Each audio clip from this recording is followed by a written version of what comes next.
What's cracking? It's your homie Lil Mystery. You are now listening to the Emo Brown Podcast. The downest fool in Chula Vista since AC Slater, homie. I met some vatos along the way, like Molly and Blanco from East LA. Some of them cruise, some cruise on by. Ladies and gentlemen, and lowlives, thank you for tuning in to another episode of Metiche Monday, brought to you by Emo Brown Podcast, the Umbrella Company, all of the things. The Empire. Oh shit, Emo Brown Empire, bro. Brought to you by the wonderful people at the wonderful spot, 2 years in, the Grasshopper. Fuck, bro, we got to talk about that. Oh, yeah. Fuck yeah. Take your card in, make it clack, get 20% back. If you go on a Tuesday, you get 3 Emo Brown pre-rolls for $12 in addition to, what is it, like 30% discount on everything, fool? Wow. Don't forget, Tribal Streetwear is also a brand that hooks us up, takes care of us, all of the things. Make your card clack there, get 20% back. 10% off all fucking Pendletons. SilkCloud.com. Emo30 gets you what? 30% off. And we don't stop there, bro. 9.5 and Arts and Rec. 9.5 and Arts and Rec for the homies. 9 farts, 20%. 20% off. 9.5, bro. And Arts and Rec. Take your card in there, make it clack. Get it all back. Look at that. Arts and Rec, the homies, Barrio Logan, Chula Vista location. Make it happen. 3 Punk Ales for all your ales. Make sure you take it down to 3rd Avenue and pretty soon somewhere else. But I can't say shit because, you know, NDAs and paperwork. But I have a partner at the brewery. Somebody else is saying who all the loves shit. telling everybody everything on the plans of 3 Punk Ales. Go down there. We got some cans right now, freshly canned and packed. I think I was on Friday. Whatever's left over, minimal, bro. What do we got going on at the brewery, Kiki? This week, nothing, but we were at the OTL Beer Fest and we actually got best beer on the beach. Go ahead, bro. Yeah. Did we really? Yeah, They got we an won award. best beer on the beach. What Yeah. beer? We had the what did he take? It had to over be the there? Flama. It was Flama Blanca, and I believe he took Killer Pour as well. Let me tell you, Flama Blanca has won best beer on the beach before at the OTL event. I don't know if Kevin's paying off the judges or that's because that was the first question I asked. He's like, who judges them? How do you get them judged? And he's like, no, there's just people from Momback. They don't know what it is. They're just drinking blindly. I was like, all right, fool. You ain't got to lie to me, dog. I mean, I support you. You know, you're my partner. But good up, big up. Felicidades, Kevin. Kevin went to Nashville. He went to Nashville. He loves going and collecting awards, man. He loves entering all our beers into like World Beer Cup, Great American Beer Festival. He loves it. We ain't number one shit there, but he loves going and enjoying himself. And I'm happy he came back to OTL and he was able to win something. Felicidades, Kevin. Hey, Cece. Hello. What the fuck are we drinking today? Today we are having a pica fresa from Cassie made it up. One Yeah, of she our did? bartenders at the Elwood. No Yeah. wonder it tasted like Dodger tears. We won't know anything about that. Mm. Anyways, so enjoy. It's tamarindo vodka, tahini, lime juice, fresh lime, and strawberry. Tamarindo. Yummy. That Tamarindo Smirnoff. Is bomb. We go through so much of that shit at Cases the and Elwood. cases It's and cases of ridiculous. it. Well, yeah, because our best-selling drink is the Latin Lover, and that one. Named after Eric Casas. Duh. Duh. Look at him. He can't even hide it That's anymore. Kenya's drink. And then Cassie made a riff on it. Mm-hmm. It's actually very similar, just different, purees inside. For and those then of one you- has squirt. For those of you at home watching me enjoy this through a straw, let me tell you what it tastes like. Imagine it's Saturday afternoon. The paletero dude is coming down your block. Ding, ding, ding. There it is. You get some tubers, you get some Takis. Maybe you get a melted Teenage Mutant Ninja Turtle ice cream. But then he also has paletas. Yeah. He has the mango paleta, he has the corn paleta, and he has the strawberry paleta or the watermelon paleta wrapped in chili. Dude, this tastes just like that shit. And we serve it at the bar with chamoy and tahini, and it is so good. It's one of our best selling for sure. This one and the Enjoy. Latin Lover?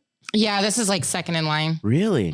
That's why we go through so much tamarindo. Oh man, people are gonna think we're just profiting off our own culture by promoting all of these Mexican drinks. Hey, fool, there's a lot of that shit going around right now. Yeah. You can't do anything related to like Mexican culture or anything because people are gonna be like, all of a sudden, dude, I got a nopal tattooed on my ass cheek. I assure you, I'm paisa as fuck. Let's Don't see it. worry. Let's see Tattoo on it. the forehead.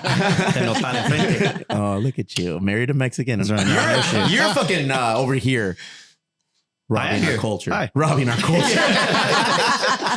Not me. I'm blending in the Oh, background. man. I want to give a big up right now to El Pinche Compa Ben Campos. I don't know if you guys knew this, but Ben Campos of Campos Printing, he's available on Instagram. Every month, he donates $500 worth of merchandise to us.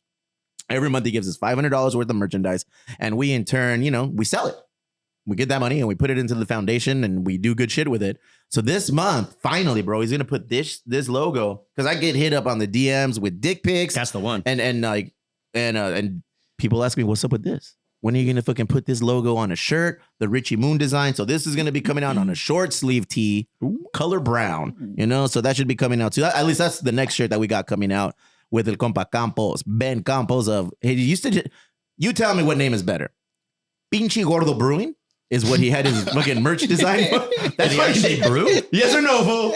Kiki knows, dog. Kiki knows. It used to be called Pinche Gordo Brewing. Okay. Nothing to do with brewing. He would just zero. Brewing up bad ideas. Zero to do with brewing. And let me make sure I get this name right. But zero to do with brewing or this new name that he came up with. He's like, shout out Ben Campos.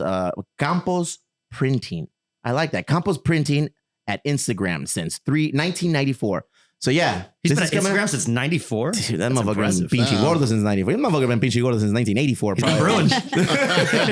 Hey Kiki, right now what we have you here before you go back to the brewery? Yes, sir. What's the update with your fucking fight, perro? Shit, man. 3 weeks out. This is my last week of like hard training. Really, like as you can see, I have another fucking black eye. I thought you were wearing eyeliner. Yeah, it's well, perfect. No, it's a black eye from better than sparring. mine. He's trying to make it sound cool. But he's on a Motley Crue cover band. You look like the singer for fucking AFI, bro. Davey Havoc with all the Vinci. Look at this fucking guy rolling in. Yeah, No but he fucks owns a given. black- Yeah. my sponsor right there, that guy. My sponsor. Boy. Did he give you the black eye? He used to be our sponsor. This fucking Yeah, takes we're 3 your months to sponsor, take like to shit, punch you in the bro. face. Yeah. You want to jump on the mic right now and talk, or you want to wait? I can wait. Okay, cool. Because if you wait, you ain't gonna get off. So you ready or what? You ready for that fight? Yeah, man, I'm ready, bro. This motherfucker's I focused. felt really good today. Like Yeah? I had some wrestling practice today, and like last week I felt a little like shit because I was coming off of being sick. But like today I felt really good, bro. Like I'm set. So I'm 3 happy. weeks before the fight, how do you take care of yourself? How do you approach mentality wise? Are you changing up your regimen for your fighting schedule? Like todo lo mismo? No, it's probably the same. I mean, the only thing is I'm not like when I go to the gym and do that shit, like I don't lift heavy anymore. It's more for like just to maintain, keep my strength and shit. But outside of that, I'm still sparring like 4 or 5 days a week now. Still doing the 2-a-days, still running 30 minutes every day. Just like the day of the fight, like the week of the fight week, that's when my training kind of just slows down to almost a halt, and I'm just trying to water load so that the day before the weigh-in I can just like cut like 10 to 12 pounds of water weight. Is smart money still on you, fool? I still want to drop some money. Yeah, on smart you. money's on me, man. Yeah. What's the name of your opponent? Fran Breen. Franks and Beans. Are you guys friends? You guys aren't friends. Have you ever met him? No. They ain't That guy's from friends. Liverpool. They just brought him over. Oh, I don't know. Just from the beat up. Yeah. For our boy to send him back. Yeah, man. You got this, dog? Yeah, I got this. Dog. Yeah, seguro? Yeah. All right, man. He's laser focused. He wouldn't even hit the joint the other day. Like this Well, guy no, is he didn't hit the serious. joint, but he tried to hit me right now while we were in the warehouse. I was like, slow down. Your joint. Yeah, he's like, he gave me a nice little punch, and I was like, all right, cool. So I just gave him a jab to the rib. Oh, you can't hit me. It's too close. It's too close to the fight. You hit me in my rib. Bitch, you're all ribs, bro. I remember when you used to be heavier, dog. He's ribs and I'm six like pack. at, Show dude, that thing. I'm like at 138 right now. What are you normally at? I stay between like 145, 150. Nah, I but know you when you were bigger, fool. I remember you were bigger. What's the lightest? What is the fighting weight that you're trying to get to? 125. 125 and you're 138? 125? Jesus Christ, fool. Yeah, but I mean, I only have to get to that weight for the weigh-in. Uh-huh. Then afterwards, the next, like later on, I blow back up to like And the burritos 135, come back. 140. Let's just say you're 3 pounds over and you've done everything and your hair weighs 3.2 pounds. Are you shaving your hair? Yeah. Fuck Fuck yeah. All right. That's commitment. All right. Well, it took him forever to get that thing, dude. He's been growing his hair out and I was like, all right, good on you. So Let's you'll look at shave it. that Let's shit. see it. Let's Yeah, see I'll it. take it All off. right. Let's see it. Let's see your What? fucking Pull it out hair. here. Look at this guy. Look at- Oh my Oh, God. You might, Encino Man. you might recognize him from driving your kids like to the school in the missing school link. bus. This fucking guy. Linkovich Chamovsky. He's the Mexican Otto. Es el pinche Otto. Hey, Sideshow put Bob, those right? fucking biceps on. Hey, check out his biceps, fool. Look at his biceps. Shit. Damn, he's buff, dude. Yes, fool. Dude, I have big biceps too. All right. Equal. Let's see. She's also 135. She puts it on the mic too. She's like, let this thing talk. Is that how you submitted the UFC fight or what? He's like, you and I have a lot in common. Say his name, you coward. Hey, they're the same weight. Hey, most of you are wondering why the fuck we're not reading anybody's name today. Well, you're also wondering why we're not live at 11. Why? Because we're live at 7 p.m. right now. Hey, what's up? We're in the future right I now. am reading all your comments right now. And then you guys are funny. You guys are hilarious. 7 p.m. every Monday. Every Monday It's at the 7 new. p.m. is the new. Everyone's asking, well, you guys, doesn't matter what we didn't do. This is what we're going to do. Every Monday at 7 p.m., tune into the YouTube channel, the Emo Brown channel. And that's where you're going to see us every Monday at 7 p.m. Sexy Lexi's going to be there with her laptop interacting like, yeah, that's sexy. Barry's going to be on there probably humming your Making fucking Pete read all your comments to probably me. humming your favorite Blink-182 songs. Cece's probably going to be on there flicking her hair back. Oh, I wrestled him before. She be typing with her big ass biceps. Gossip's probably just going to be vaping in the background all creepy and she's like, who's it work? Where are you getting all those illegal vapes? He responds in smoke signals. Hey, wait a second. Vapes are illegal. Is that flavor? He has a Yeah. flavor Nah, he had vape. stock. He had stock. No. I got a spot. You have a spot that Yeah. still sells them illegally? Yeah, the Armenian connection. Too. Yeah. Damn. Any vape shop. Also, they do still sell them in TJ. They sell them in No, TJ? That's what I hear. they're illegal in TJ. Oh, are they? Yeah. Oh, shoot. I didn't know. How illegal are they? Is it like illegal? Probably why they I just don't know. raided We'll Hong find Kong. out. They're selling vapes. He is not smoking flavored vapes. It's for his asthma. He's asthmatic. Yeah, that's El vato a tiene breathalyzer. problemas con las pulmones. Los pulmones.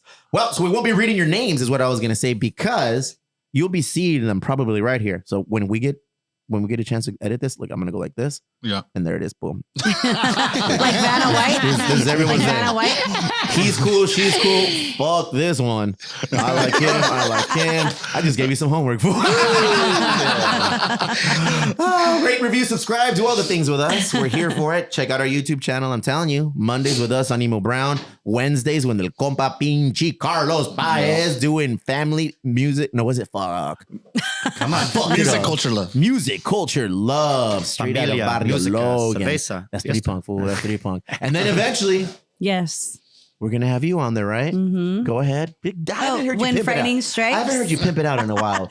Yeah. When is it coming back? It's coming back. Well, we're going to shoot an episode tomorrow finally, but we're going to probably shoot a few episodes before we start. Are you excited? Yeah, I am. Tomorrow, our episode's going to be about parallel universes, What does that time mean? traveling, Oh, shit. you know, all that stuff. Why don't you talk about that stuff she shit doesn't like bring that? to us. Yeah, why don't you talk about that shit like that here? Well, I mean, I don't know. I can if you want. What's a but- parallel universe? Well, they say we live, you know, that there's multiple universes and like there's so many of us, but we're like kind of different in each universe a little bit. Like you could have made one decision in this universe, but in the other universe, you didn't make that decision.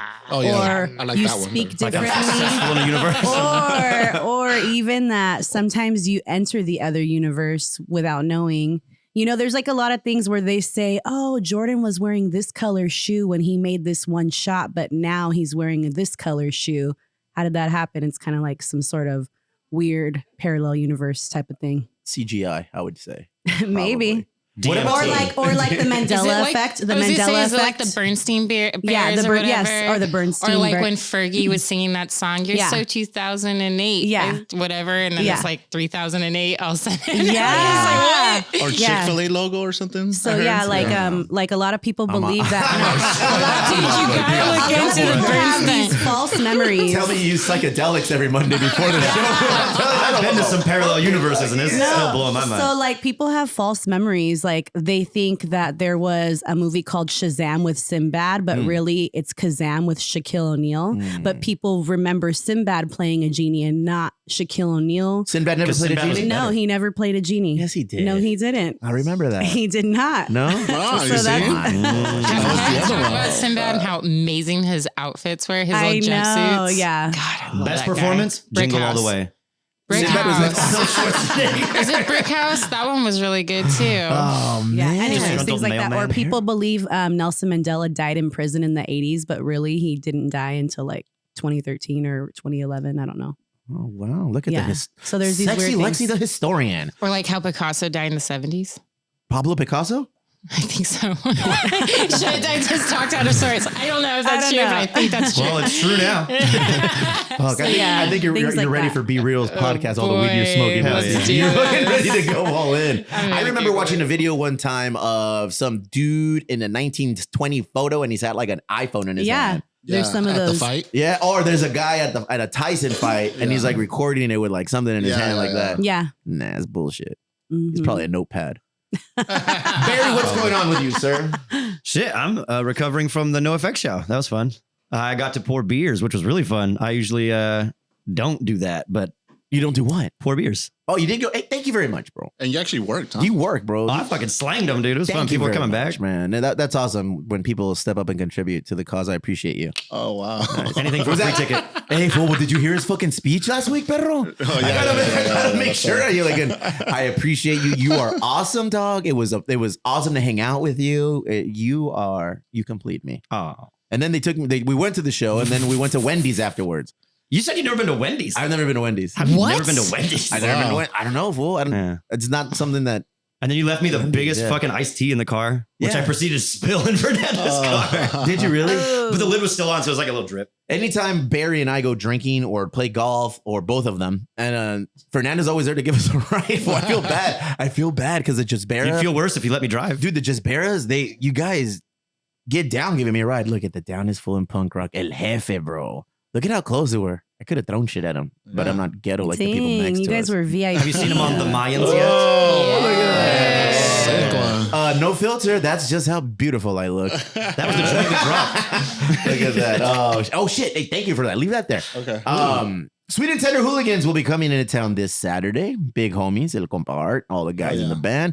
They're going to be doing a giveaway. They're going to be giving away a couple pair of tickets to their show on Saturday. So if you're a big Sweet and Tender Hooligan fan, which I happen to be, make sure you pay attention. We're going to be doing a little giveaway this week. Have you ever been, do you know who they are at all? Mm-mm. How about you, Casas? Yeah, of course. Everyone knows who they are. Yeah, It's 'cause that's how I know you're not Mexican, fool. That's that LA Smith's tribute, right? It's a Smith's tribute. Yeah. I like the one from San Diego.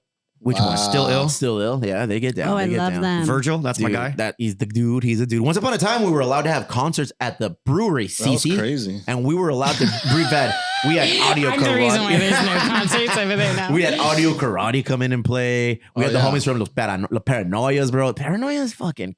I like the Paranoias. Paranoias get down, and the Paranoias have like an alter ego band called Profesor Galáctico, and that motherfucker just released a song called I just forgot. Ya se fue, ya se va, whatever. It's a great fucking song. Go on Spotify and check that shit. Why am I pimping everyone today? No, sir. I'm feeling so happy. I mean, I'm feeling so excited to let me see your promote pockets, shit, dog. dog. Damn, you're making some money on the I'm side here or just what? promoting shit, dog.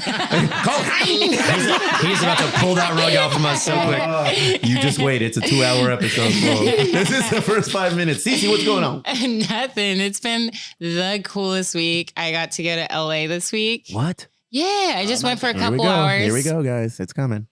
Okay, relax. I was supposed to go with Caesar, but I didn't. And I ended up getting tickets to a Dodger Padre game. And we went and came straight back. And it was awesome. Went to the Elwood. It was So who'd you end up packed in going there. with? I went with Luis. Oh, nice. Your boyfriend. Yeah. Go ahead. And then, thank you for everyone that's out there. Go ahead, motherfucker. Say it with your chest. Put the respect on that name. At me at Black Gas. So yeah, we ended up getting there, and then we came back to the Elwood because I didn't know Matt was there earlier. So I was trying to do some work, and it was packed, and I had such a good vibe in there, and I had the best day ever on Saturday. We never hang out at the Elwood, all three of us at the same time. It's rare. But I was there on Saturday as well. And then You were? I was there When? in the mornings. Oh, Yeah, and then I was there. I was there, and then you were there. I like when we're all there because it's very quick and fast. We have one quick shot, and then it's over. But tell me about your Dodger fascination right now with the Padres. Come on. I don't really have one. I did post this thing on Instagram recently. You were trying to be Because all I saw it. controversial. You know Look what at though? you. I got a lot of controversial responses from it. Read them. Put them on Because- blast. Names. Let's go. Well, my post, I got a DM the other day about the Padres maybe instead of embracing the Mexican culture, they are Playing to the stereotypes. exactly. And so My anonymous friend, Oh no, one of those. I'm not going to call him out. Him. All right, cool. He We're getting wrote, closer. it really bothers me that they're going full cartoon Mexican. I understand it's a marketing strategy in San Diego, but lucha lowriders and piñatas are a little brown face, is what he called it. And don't try to out Mexican the Dodgers. They're real. Like I thought our Modelo drinking El Tri-Flag waving crowd was kind of cartoonish. Nope. Leave it to San Diego to go for downtown Disney. I don't think we can ever out Mexican the Dodgers. Wait, and I'll tell you why. Because they kick this is- Mexicans out. This was of the Chavez part. Ravine. This is the part We will that, never out Mexican them. This is the part that got a lot of people upset. He Go ahead. wrote, "You've got Navy guys buying sombreros instead of swag chains." You got Navy guys going to the donkey show down south. It's all relative. But then, it's kind of nice looking at everyone's responses. I respect everybody's idea. Like some people are just like, why don't you get mad at real, real issues? I got someone saying, why don't you just stick to being a slut and stop being controversial? Wow. I told you I was joking. Oh my God. I said I'm just JK. like, you Hey, got do you it. get fucked with a lot online? Yeah. Why? I don't know. It doesn't bother me. Obviously, you're laughing about it. I think it's hilarious. But you're crying inside. No, I'm not. I think so. One day, Go ahead. all you motherfuckers are going to get called out. I'm just going to do a whole post it. of like highlights. Do it. You're not CC's down. The good ones. That'll be the name of that one. And then- CC no, I don't reads care her enough. DMs. Well, hi. Yeah, all those in my messages that are like the requests. I see them. I Yeah? just don't respond. You don't to respond to them? No. Listen, and I'm going to tell it straight. I'm from fucking San Diego. I've been a Padre fan since day one. I got zero beef with LA Dodger fans. I got zero beef with the LA Dodgers. I'm a big fan of both, actually. I just like the competitive nature. It just bothers It's me. fun that, to talk shit. That's part of the have you fun. have you met us? That's all we do is Yeah. talk all shit. of a sudden, we're different. What? I think that if you guys were doing really well, which I mean, it's still really early in the season. Super early. Yeah. Like if this was a baby, you can abort I it. just It's feel that like early. it gets more and more like just like a little tense. Everyone just gets so angry so quickly, and it's not supposed to be like that. It's It's just not. baseball, dude. Let's It's have a good just time. Look at that's my Mexican right there. Look at my Mexican Fernando There's those Tatis. sombreros. That guy is Cuban. That's Nick Lightyear. Martinez. That's my son's favorite baseball player, and allegedly he's racist. Manny Machado and you, Darvish. Look at our team. Look at so many different colors, all of the shades. Look at us. Amazing. Mexico, lucha. I didn't know you joined the team. Huh? I didn't know you joined the team. What team? Whoa. What You did said, I "Look do? at us." Look at He speaks in we. Okay. Wow. You're going there? We're gonna Okay, I'm do done. that. I'm done. We're I'm gonna just do that. joking. I'm just pulling your We're dick. doing that. Hey, we have a plan because we went out to lunch with a comedian from LA, hardcore fucking Dodger fan. Alfredo Robles was in town this weekend for a show in Escondido, and he cruised down to Chula Vista. We had mariscos at Karina's, and Dodger fans came in wearing a 1988 World Series championship logo hat. I was like, all right, fool. You were like, what, 5 when that happened? Like, fucking chill out. Like, let's do it. He's like, no, fool. So I said, all right, bitch. Next time the Padres and the Dodgers square up, we're going to do the 999 challenge. Oh, Don't fucking look at me. Yes. So you're in. I'm Cece. in. You are in, Cece. I'll Alfredo start says he's practicing, in. too. Alfredo says She said she's a bottomless pit. When is the next game? I think it's, I don't know. We'll have to look it up. It's happening though. It's happening at least I'll come 9 cook more the wieners. times. At least 9 more times. As a recap, 9 beers, 9 shots, 9 hot dogs in a 9-inning game. Don't look so surprised, Cece. You signed up for this. You said 9 shots? Yeah. No shots was ever said. Oh, Okay, wow. fine. Okay, I'll do time a out. fucking shot. Time out. That, we can we found the wild. bottom of that pit. Yeah. We can substitute the shot for the hot dog. Because I'm still off the hot dogs. No, That we're day- doing it. Well, do they the whole fucking thing. killed No. me.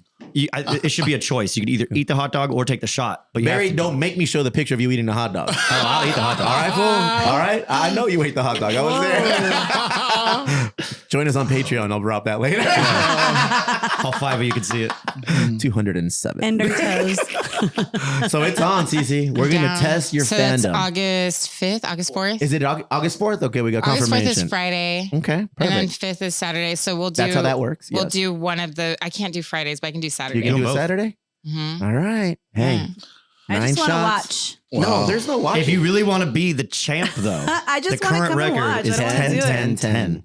Casa said They went extra everyone. innings, but he was done with it before they. Gaza said, "Fuck everyone. I'm You know going on what's a cool? Chula So Vista I bar have tour." I have a gluten intolerance, and at Dodger Stadium they have gluten-free hot dogs. Of course. Oh, that's so awesome. And I was like, man, out of all the places, I only had to have the gluten-free hot dogs. I was fucking stoked. I actually got to eat a hot when dog. we make your hot dog, you can't have the bun then, right? Oh, shit. I need to like find a new way to Right, but they bun have you up. That's gluten-free kinky. bread. Mm. Or I like can wrap it in in- a tortilla. It's really good. in a All right, tortilla. you give me your specific. All of a specifications. sudden, you're We got over this. here That's fucking how I used to eat them growing up. colonizing our culture. Wrap some in Wrap lettuce it in and a shit. tortilla. I didn't know that's how Actually, that's really fast good. people ate fucking hot dogs in a That's tortilla. how we eat them. Oh, With cheese. We all I of a had sudden. 2 yesterday. corn tortilla. I did. I never liked that Cheese shit. And, Really? Yeah. Oh my God. Fry Nah. some hot dogs and put in. I would do it on just So regular white bread. You know, I would wrap it in fucking white bread and just put everything on there and eat it like that. Really? Yeah, that's poor people shit, bro. Yeah. Same thing They as a bun. both are. Yeah. Update my fucking 23andMe ancestry shit is fucking coming in 2 weeks. Yay. So I have mine. We can all compare. You want? All right, Barry, we get it. You're from Nova Scotia. I don't know what the fuck. Are you from Nova Scotia? Canada? Yeah. The east is- Wait, are you the Polish? East, Yes. Mm.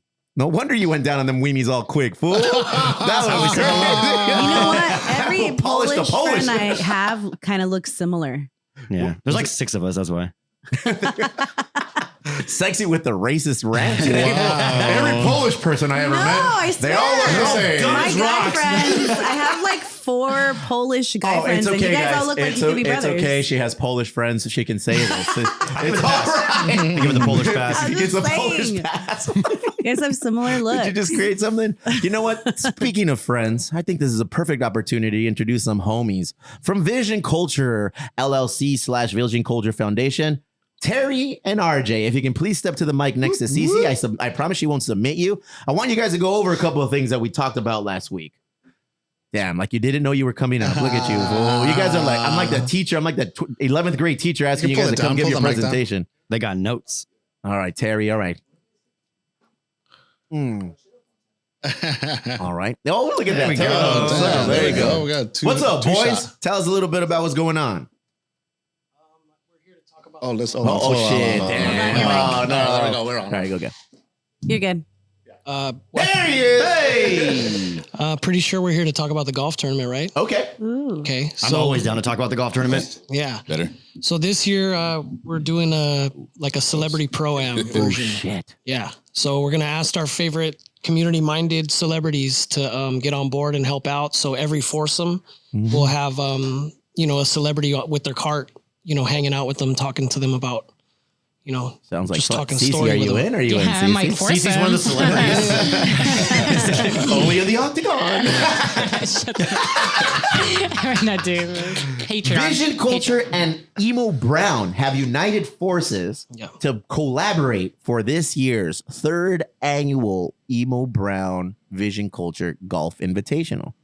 That Yep. right there is breaking news in itself. Yep. In addition to that, every group is going to I have a believe- yeah, celebrity? yeah, Damn, that's how the many plan. fucking celebrities do you know, fool? That's the plan. Well, they're just hoping on very few groups. Yeah, shit. Yeah. How many groups are we have? I think 18, right? Oh, that's it? We're only doing 18 groups? Or was it? I don't know. Whatever 72 people is, I think. Yeah, some Yeah. shit like that. Yeah. Good on you. When is That's the 18? event? When is Too the early. event? It's August 11th. That's August my anniversary. 11th, yeah. That's my wedding anniversary. Yep. 18 years. Mhm. One for each hole that I'm going to have a drink on. And Did this not know golf where that was tournament. going.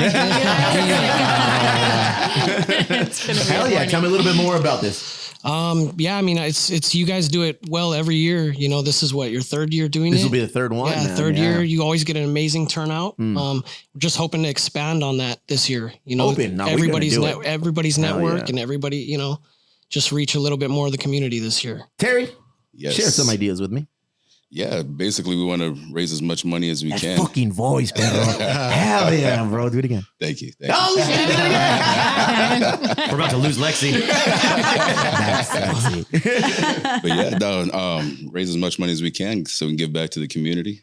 Tell us a And little about Vision Culture. Vision Culture. Bring that Yeah, mic close. we pride ourselves on trying to work with or collab with groups like yourselves and help as many people as we possibly can. How long has the foundation been up and running? We've been going about 2 years now. 2 years. 2 years. You like our spot, Undercover. right? You like our spot here, Casas. We have a pretty cool little warehouse. We have a pretty Yeah. little HQ. Fuck, dog. Yeah. Anytime I've gone to their warehouse, their HQ on Highland Boulevard, not only is it across the street from like Machete pretty much and Birria Kings, bro. Yeah. They just get down, bro. That's I what's mean, I up. don't know how many secrets I'm allowed to tell about the spot, but there's cool shit going on inside of this warehouse, man. That's awesome. So when is the open house so we can go in there and check it Anytime. out? Oh, Anytime. shit. Come Look by, at you, guys. man. We focus on using art to kind of reach the youth in San Diego. We do stuff with mental health, art classes.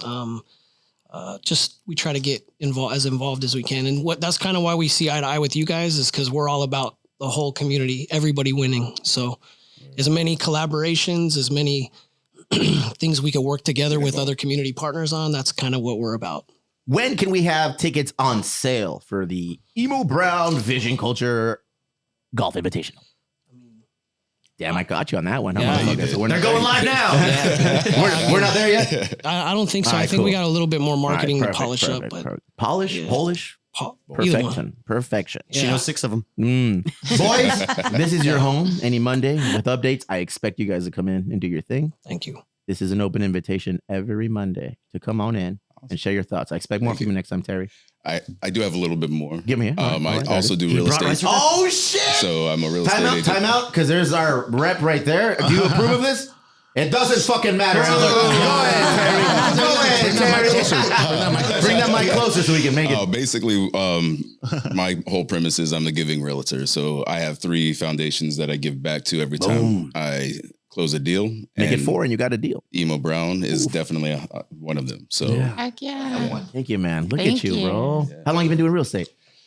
7 years now. Yeah? 7 years now. How's the game? Are there a lot of newcomers to the game that can learn a couple things from the veteran real estate agents? Hell, I'm learning from them. The game's Yeah? changing constly. So it's A lot of social media involved now, huh? a lot of social media. A lot of skits, huh? A lot of ha-ha-ha shit. Everybody's finding their way. A lot of ha-ha-ha shit, man. Thank you, Terry, for cruising in, bro. Of course. Thank you for I'm having fucking us. proud to be homies with you guys. You guys put a lot of shine on Emo Brown just by being friends with us. Next Monday, I expect an update on when we can buy tickets, bro. Okay. I know there's just so many moving parts in this. When it's like the sponsorship of the holes, the actual nailing down the date, nailing down the golf course, making sure all of the vendors are on the same page. In addition to that, we're adding a new component, like you said, a celebrity with each group that's going out. Name a couple of celebrities. I'm excited to hear I don't that. want to name them yet. I Fucking don't wanna do name 'em it! yet. No. Okay, what profession? Sunny Sandoval. Sunny Sandoval. Anywhere from Oh, music shit. to pro athletes to Is Sunny Sandoval gonna be on there? prostitutes. Prostitutes. Oh shit. No, I'm just saying National pros City's from all over. finest. There's Nice. definitely going to be some fighters in there for you. Yeah. Oh shit. Really? Oh, free game. Uh-oh. Careful, CC. I'll be at hole number 1. What? Slanging them drinks like last year. I can't wait, man. Hopefully next time you'll tell Me me. and I want Lexi. you to leak something. Be controversial. Tell me who's one celebrity. One. Give me one. No. All right. Fuck you. Sorry. Thank you, RJ. Thank you, Terry. Thank you Thank for you, having Vision us. Culture, for always being down with what we do, and vice versa. We're down with whatever you guys got. Thank you, We man. have to do a bike ride to your spot again. That shit was That fucking was ill great, last yeah. time. We should, We had we Rights or should. Death post up in the front. We were hanging out in the back area. Yep. You guys have a bunch of cool art everywhere, graffiti wise. Everything. I feel like we roll with foundation, and it's weird, like growing up, it's like, oh, foundation, oh, you're like, I didn't know what the fuck it meant. Now it's like all the people we hang out with are part of a foundation, whether it's you guy, whether it's Love Thy Neighbor, whether it's the Aya Foundation, whether it's Beto's Foundation, Yeah, we just Beto met we with, just met, Gurmiyan's Foundation. It's like, it's cool just to see people, peers that we grew up with, peers, right? How old are you? 45. How old are you, sir? 45. There it is. I'm 44, bro. Fresh 44. Cece, you don't have to tell us. It's just cool to, be able to collaborate and link up with Yeah. fools like you. I'm I grooming agree, Barry man. to be like that. One day we'll find a way for you, Barry. I'm a hard project. He'll be Thank you, 44 boys. Yeah, man, thank you. Thank you guys I very agree. much. Let's do some Stay good. tuned, guys. There's going to be some more cool shit coming with Yeah. our collaboration. Tickets will be on sale soon for the Emo Brown Vision Culture Emo Brown Golf Tournament Número 3. I'm so fucking excited. I'll be there. Yeah? Have you been to any of them? No, No? but I've heard about them. She's gonna be DJing at my hole. Yeah. All right. Damn, wow. Damn, CC, you're just going. You're all in. You're all in. Yeah, with my homies on that. You are all in this hole. All right.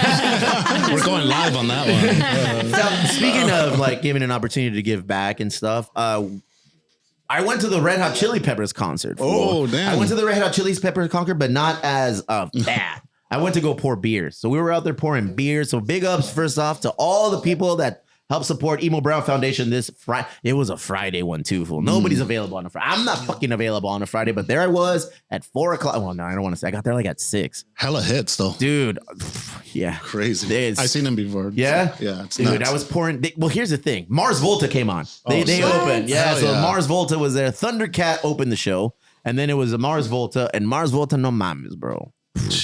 Killing. Perfecto. Just brewed to perfection. And that was it. Because as soon as Red Hot Chili Peppers came on, it was like a fucking 4-hour long drum solo and shit. And they had rules, bro. Before they went down on stage, they had rules. They said, no lights anywhere in the fucking stadium at Snapdragon. No light, bro. Only the ones on stage. So there was no video screen. There was nothing. The only lights were on stage, which if you're trying to pour beer, you Makes know, it pretty difficult. Yeah, we were in the back pouring beers for the foundation, and you can't see shit.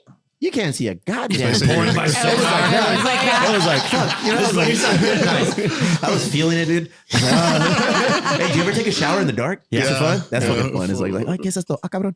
You were trying to pee in the dark? That's Pee in hard. the dark. Yeah. Yeah, because you got pee by sonar. You're like, am I hitting floor? Am I hitting toilet? Where the fuck are you peeing in the dark, bro? PJ. Like, well, in my apartment, the light goes right into the bedroom if I like turn it on. So I just don't turn the light on. I just pee in the shower. Wow. Ladies and gentlemen, a little inside info on BJ's bedroom. Fucking hey.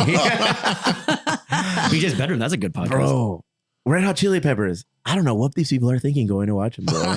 It's crazy. It's But how did you realize? Did you realize you knew a bunch of the songs? Give it away. They were actually really cool. But you realize you knew a bunch of the songs. I so knew you don't every even, fucking you song. don't even know fool. why. The one song that I do like by them, it's called "Soul to Squeeze." It's the one on MTV with the video is that like they're at a circus. Yeah, there's un enanito, a small person down there walking around.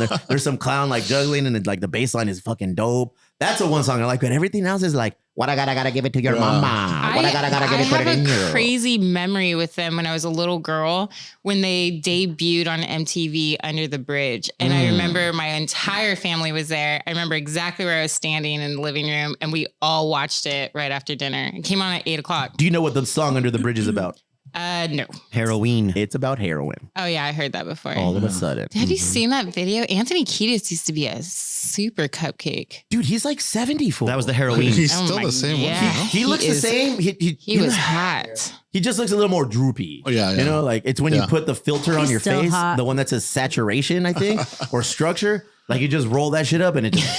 You can get 3 hours of close up. You guys on the Joe Rogan podcast recently? Was he? Yeah. Oh man. Talking about all that shit.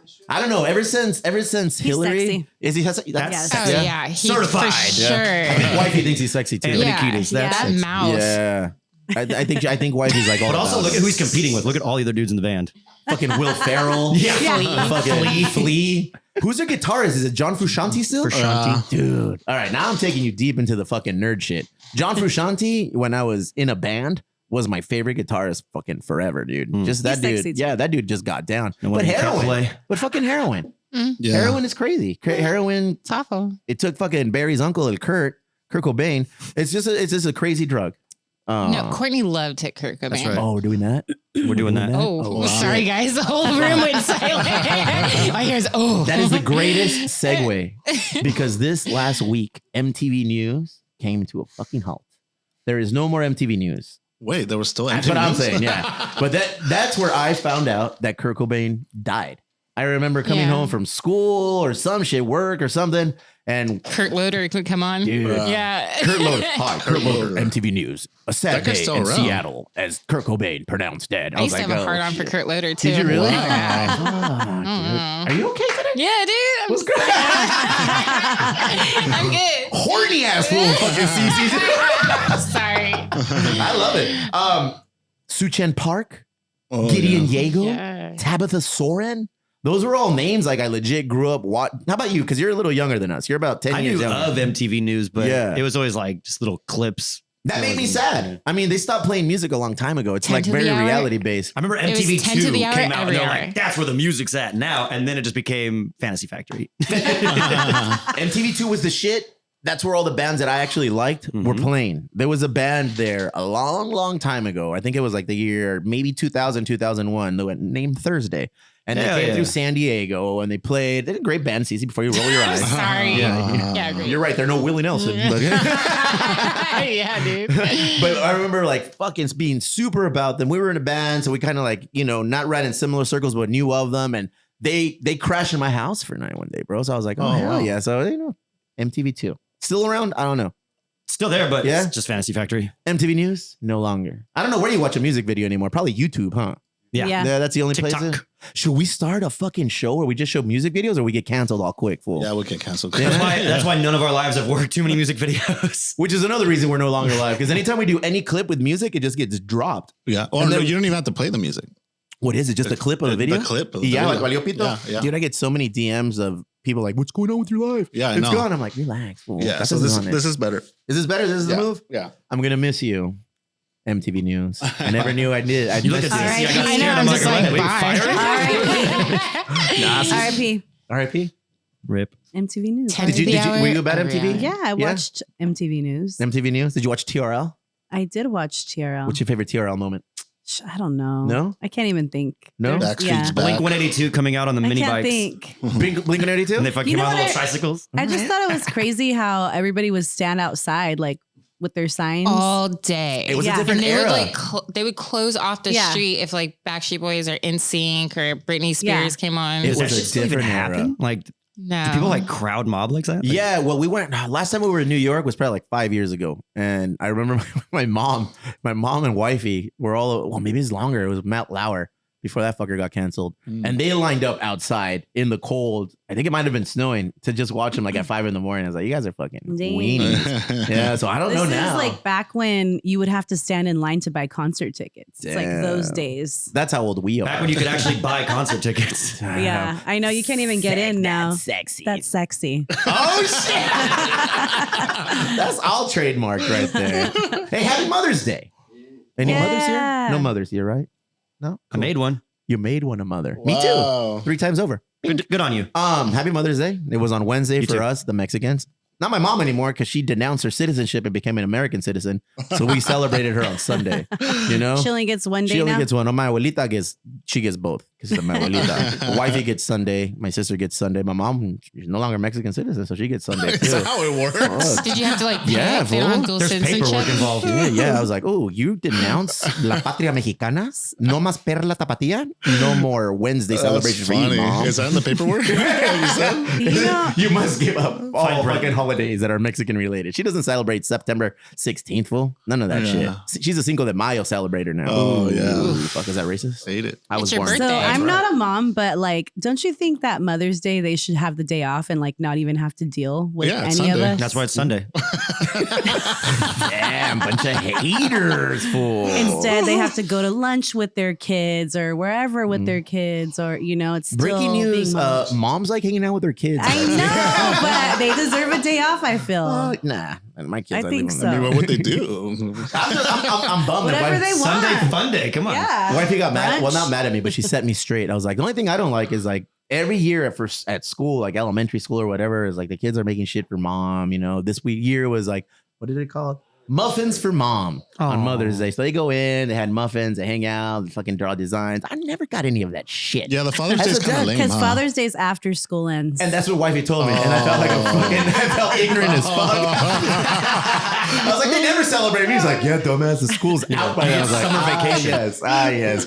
Ditch with daddy on Father's Day. That's what I'm. Fuck, dude. What did you do for Mother's Day? Did you do anything special? Yeah, I did.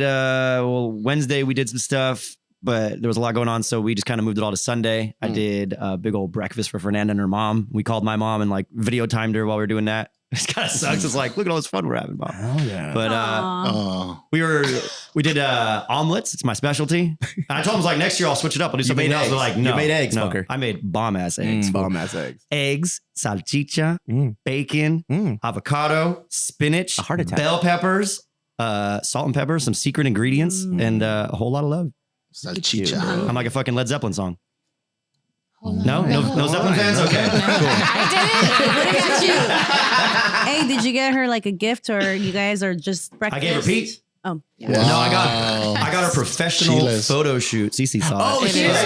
Me and I Pete. did see that. I did Yeah, and see then that. I had our buddy help me print up a couple good ones. So nice. I got some big ones I gotta go frame.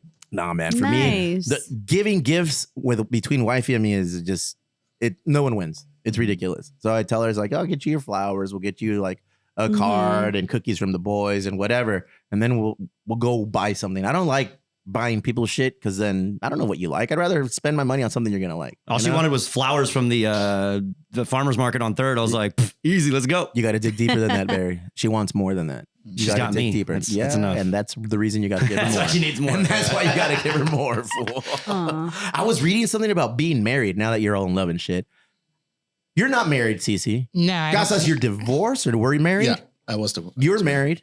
You've never been married. No. I'm married. I only hang out with married people. I was sitting down the That's other day healthy. and going down the checklist of things that I do. And I was like, I only hang out with fucking married people. Some of my closest friends are just married people. And I was like, I wonder why. Is that weird? Those must be 'Cause you like can fun. relate. Do you guys ever like segregate like guys and girls? And do you guys ever get like crushes on other women and like talk about it? Or what do you guys do? I check out girls in front of wifey. Like I'll be like, oh look, she's pretty hot. She's like, oh yeah, she's pretty hot. Oh look, he's handsome. I was like, yeah, I'd do him, whatever. It's pretty like healthy. wifey and I, we're not very jealous people. We're very open. I'm with talking our about love. like, what do guys talk about that have been married for a long time and you guys all hang out? Yeah. Getting fucked I up. feel like I know all my girlfriends are quiet it married. is. I'm basically the only one. Are you the who's only not. one not married? Me and maybe one other girl. Do you hang out with that one other girl more than the married girls? I hang out with her the least. Really? Yeah. Because you're in a very healthy relationship, probably. No. Borderline married. Is that other girl in a relationship? Yeah, she's in a great relationship. Not in a healthy one, though. No. She's in a great relationship. No, I tend to hang out with, it's my age. Go ahead. I'm very much, I think I'm like just not there. I've never got to the marriage point. Will you ever? No. Less people are getting married now than ever. I have Less there's nothing people. in me that's like, Yeah. "Oh, let's What's get the drive married. in getting married now? Like I get it. I've known my wife pretty much all my life, so it was an easy play for me. I was like, I love this person. I can't wait to start a family with this person. Everything is awesome, you know. Did you get But married like at 25? not only did I get married at 25, I got married at 25. Oh shit! I feel like that's like a thing. I think a lot of people do that. Like, that have been in a relationship for a while, they'll get married at. But that I was in a age. 10-year relationship and nothing. No? No, not once. Failure to launch on his behalf, or were you just like, No, not, it was not very about equal. It? Him Yeah? and I were just, and then the way we broke up, we're still really good friends. The way we broke up was really awesome. It was super friendly, and How did you fucking break up? we were in my Corolla, and I That's was where all dropping him breakups off. happen. I was dropping him off at his house, and I was like, "Hey, real quick, can we talk real quick?" And he's like, "Yeah, what's up?" And I'm like, I feel like we're Our just time. I feel like we're just friends. And I also had a crush on another dude at that That'll do point it. too. Not that I didn't cheat on him or anything, but I was just like getting to that point where it was just done. And then I said, we're just friends. And he was like, yeah, I agree. And then we kind of hugged it out and he goes, I'm going to go get your pillow. So he went and grabbed my pillow and then your we body set an pillow? alarm for 6 months. So we weren't going to talk for the whole 6 months Did that to work? make sure that we didn't like try to get back together. Yeah, no, it was fine. We hit each other up on 6 months and we're still really good friends. Yeah. Look at you. Cece. Yeah. Super healthy, super easy. Do you guys talk to any of your exes? No, bitch, I'm married. I do. I talked to, I have like 5 exes and I talked to at least. Well, fuck, you trying to play tic-tac-toe? What you doing 2 over of there? them. Fuck, all I these think exes? only one ex doesn't talk to me. The rest of them, I'm cool with all of them. Well, if you would have burned my house down, I probably wouldn't talk to you either, Lexi. Something tells me you are a Lexi psychotic. Left eye. You said left eye over here. Something about Lexi says psycho X. Arsehole. Yeah. Am I right or am I wrong? no, you're wrong. You're wrong. Hey, we still got to plan out your dating game show. I got a couple. know, we'll do this I soon. got a couple of good dudes for I got you. some like hot single friends too. Oh, okay. Do you would I take think a? they're hot. Yeah, you have to give us parameters. You think Kurt Loder's hot? Yeah. He is hot. Is he alive? I don't Yeah. know. Is he alive? Oh, Yeah. fuck. Well, he was hot. How long was your longest relationship? 6 years. Nice. Marriage never was an option. At one time, yeah. Yeah. There was a relationship. I think maybe we would have. Yeah. Yeah. hmm Oh, do you wish you were married? No, No. I don't know. I just don't see myself like being married to someone.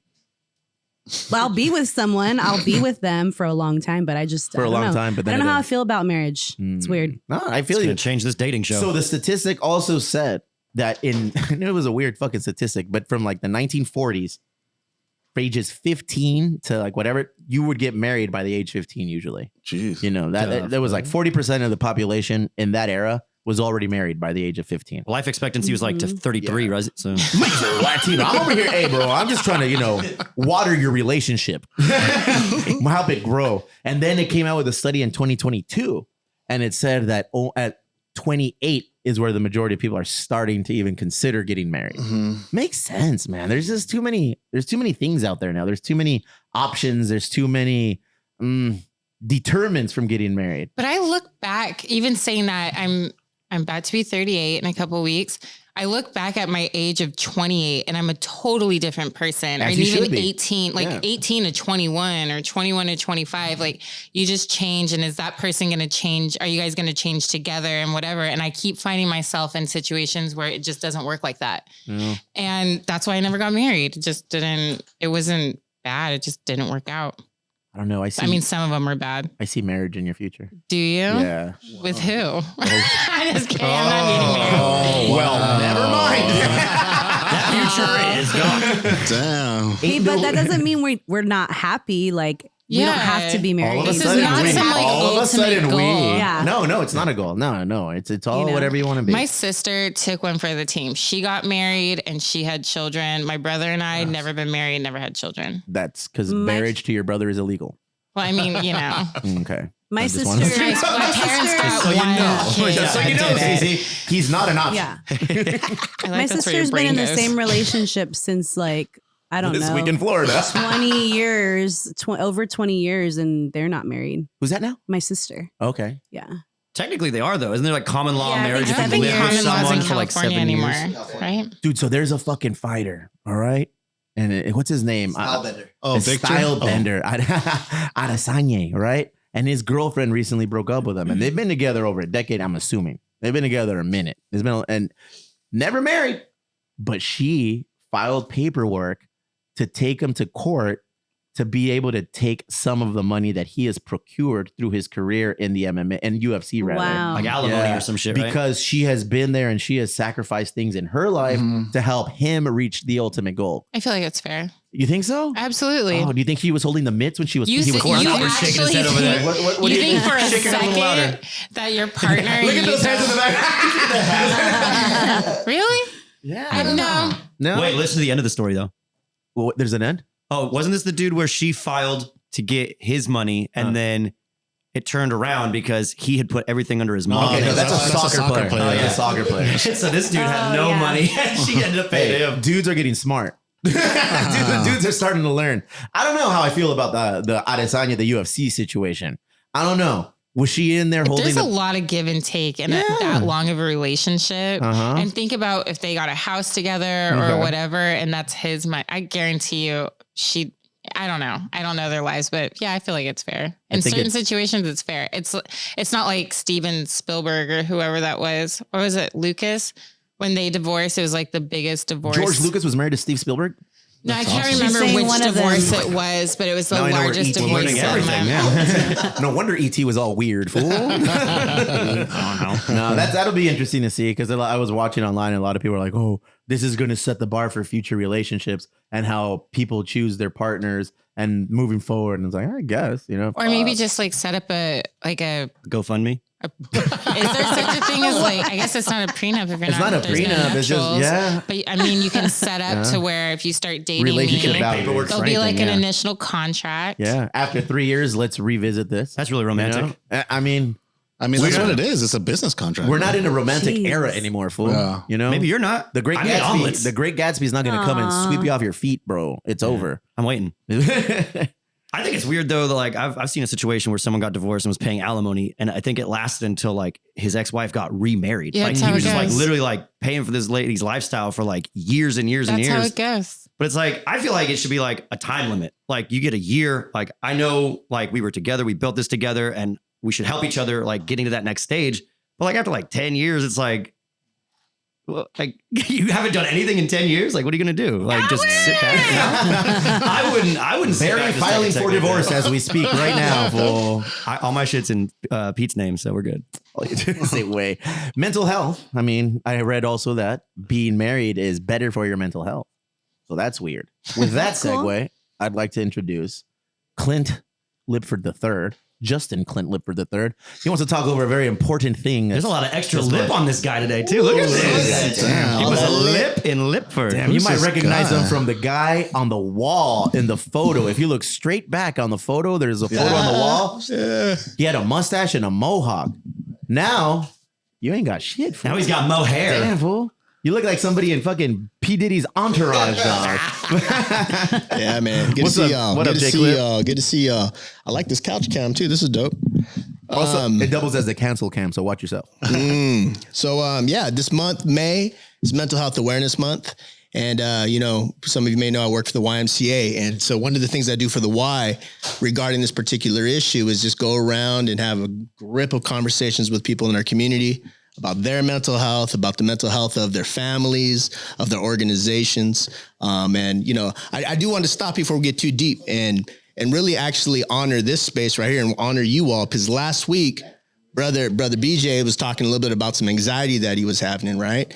And, I thought it was pretty deep, man, that one, you were able to share that on the airways.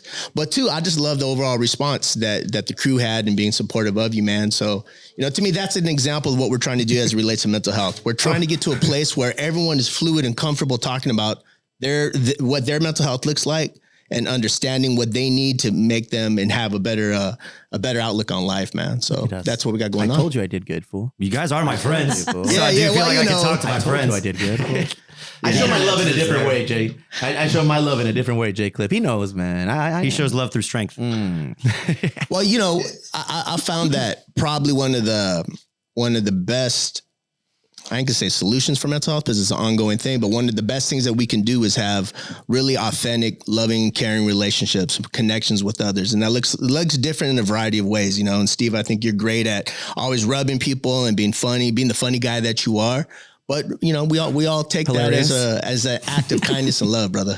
Thank you. It takes a strong person to be around me, and I surround myself with strong people. If you're weak, I don't hang out with you. That's why you're not with me. You always say, if I like you, I talk shit. You talk a lot of shit to me. So I always really like me. Look, I tell wife, it's like, if I fuck with you, it's because I fuck with you. And that, for me, is the ultimate barrier to get. I really love Albert, small teeth, the third over there, because I've been talking shit to him for no less than 7 years, and that motherfucker is still there. Look at giving me money every month, bro. So what do we got going on? What can we do? How can we help? What can we create? Yeah, man. Well, again, this is really just about, having that dialogue. When I look at some of the guests you've had on the show, I love how just organically this topic comes up. And that's the way it really should be. It shouldn't be just a month-long thing. I can share with you in this space here that I've dealt with mental health issues since I was a little kid. And as a consequence of me trying to better myself, I've done therapy, I've done medication, I've done all the things, but it allows me to get to a place at the age of 44 where I can be a good father, a good husband, and a good friend, So I just think it's just about moving the stigma, man, and just dialoguing. And if you're going through those issues, finding the courage and the comfortability like that Barry did and just share what's going on. I love how everyone calls you Barry, fool. Yeah, that just came out right now. It's like, is your name Barry? So Barry is not his name, but my mom, fool, just like, hey, how's Barry doing? I saw the podcast. Is Barry okay? Oh, I was like, Barry's fine. Barry's fine. Barry doesn't exist. And my wife, bro's like, hey, DJ's a fucking mess. She's like, Crystal was like, hey, you got to ease up on Barry. Everything is Barry. Your kids call me Barry. And my kids call him Barry. He comes over to smoke weed and have whiskey in front of my kids because he's a degenerate. They're like, and he's like, Barry they're again? like, hey, what's up with Uncle Barry? Yo, real talk though, the B is not for Barry? No, fool. What is the B for? Boy. Yeah. Boy George, what's up? Yeah. The whites are at it again. No, when I was born, my mom and dad hadn't settled if they were sticking with the family name or not, because I'm actually the fourth, and that shit I'm not putting on the airwaves because you guys are already making enough fun of me for Barry. But if you hear my real name, it's real bad. Peter Francis. Like just Barry the Fourth. There you go. There it Backwards, is. but there it is. Francis Peter? Yeah. The fuck? Yeah. So you don't put the Frank before the bean. On the little paperwork on your little baby thing when they put you in the NICU or whatever, it just said boy just Barra. My mom's like, well, we'll call him BJ. Wait, and then they you still were- with the other fucking name. Oh, wow. That's But wild. she has been calling me BJ since That's birth. crazy. That's That's nuts. nuts. Where the fuck did you get Barry? Right? Because it's You cool. made that up? Yeah. It's One cool. day I Barry's a was, fucking like, dope name. confused. Yeah, Steve has a gift for or giving people names, I right? bequeath people with names. Bequeath.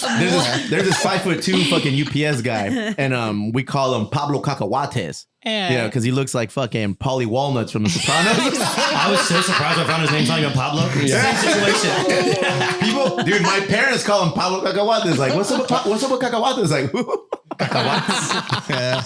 Oh, they just call Lexi sexy. That's sexy. Lexi. They do. Okay. Stick around. Keep Yeah, on the man. mic. Relax. I got you. Barry, let's get into your 15-minute BJ. All right, 15-minute BJ. If you guys are not from Chula Vista and you plan on coming down here, I looked up a list of the best things to do when you're in Chula Vista. No mames, wait. There's things to do in Chula Vista? Sunday morning bike ride.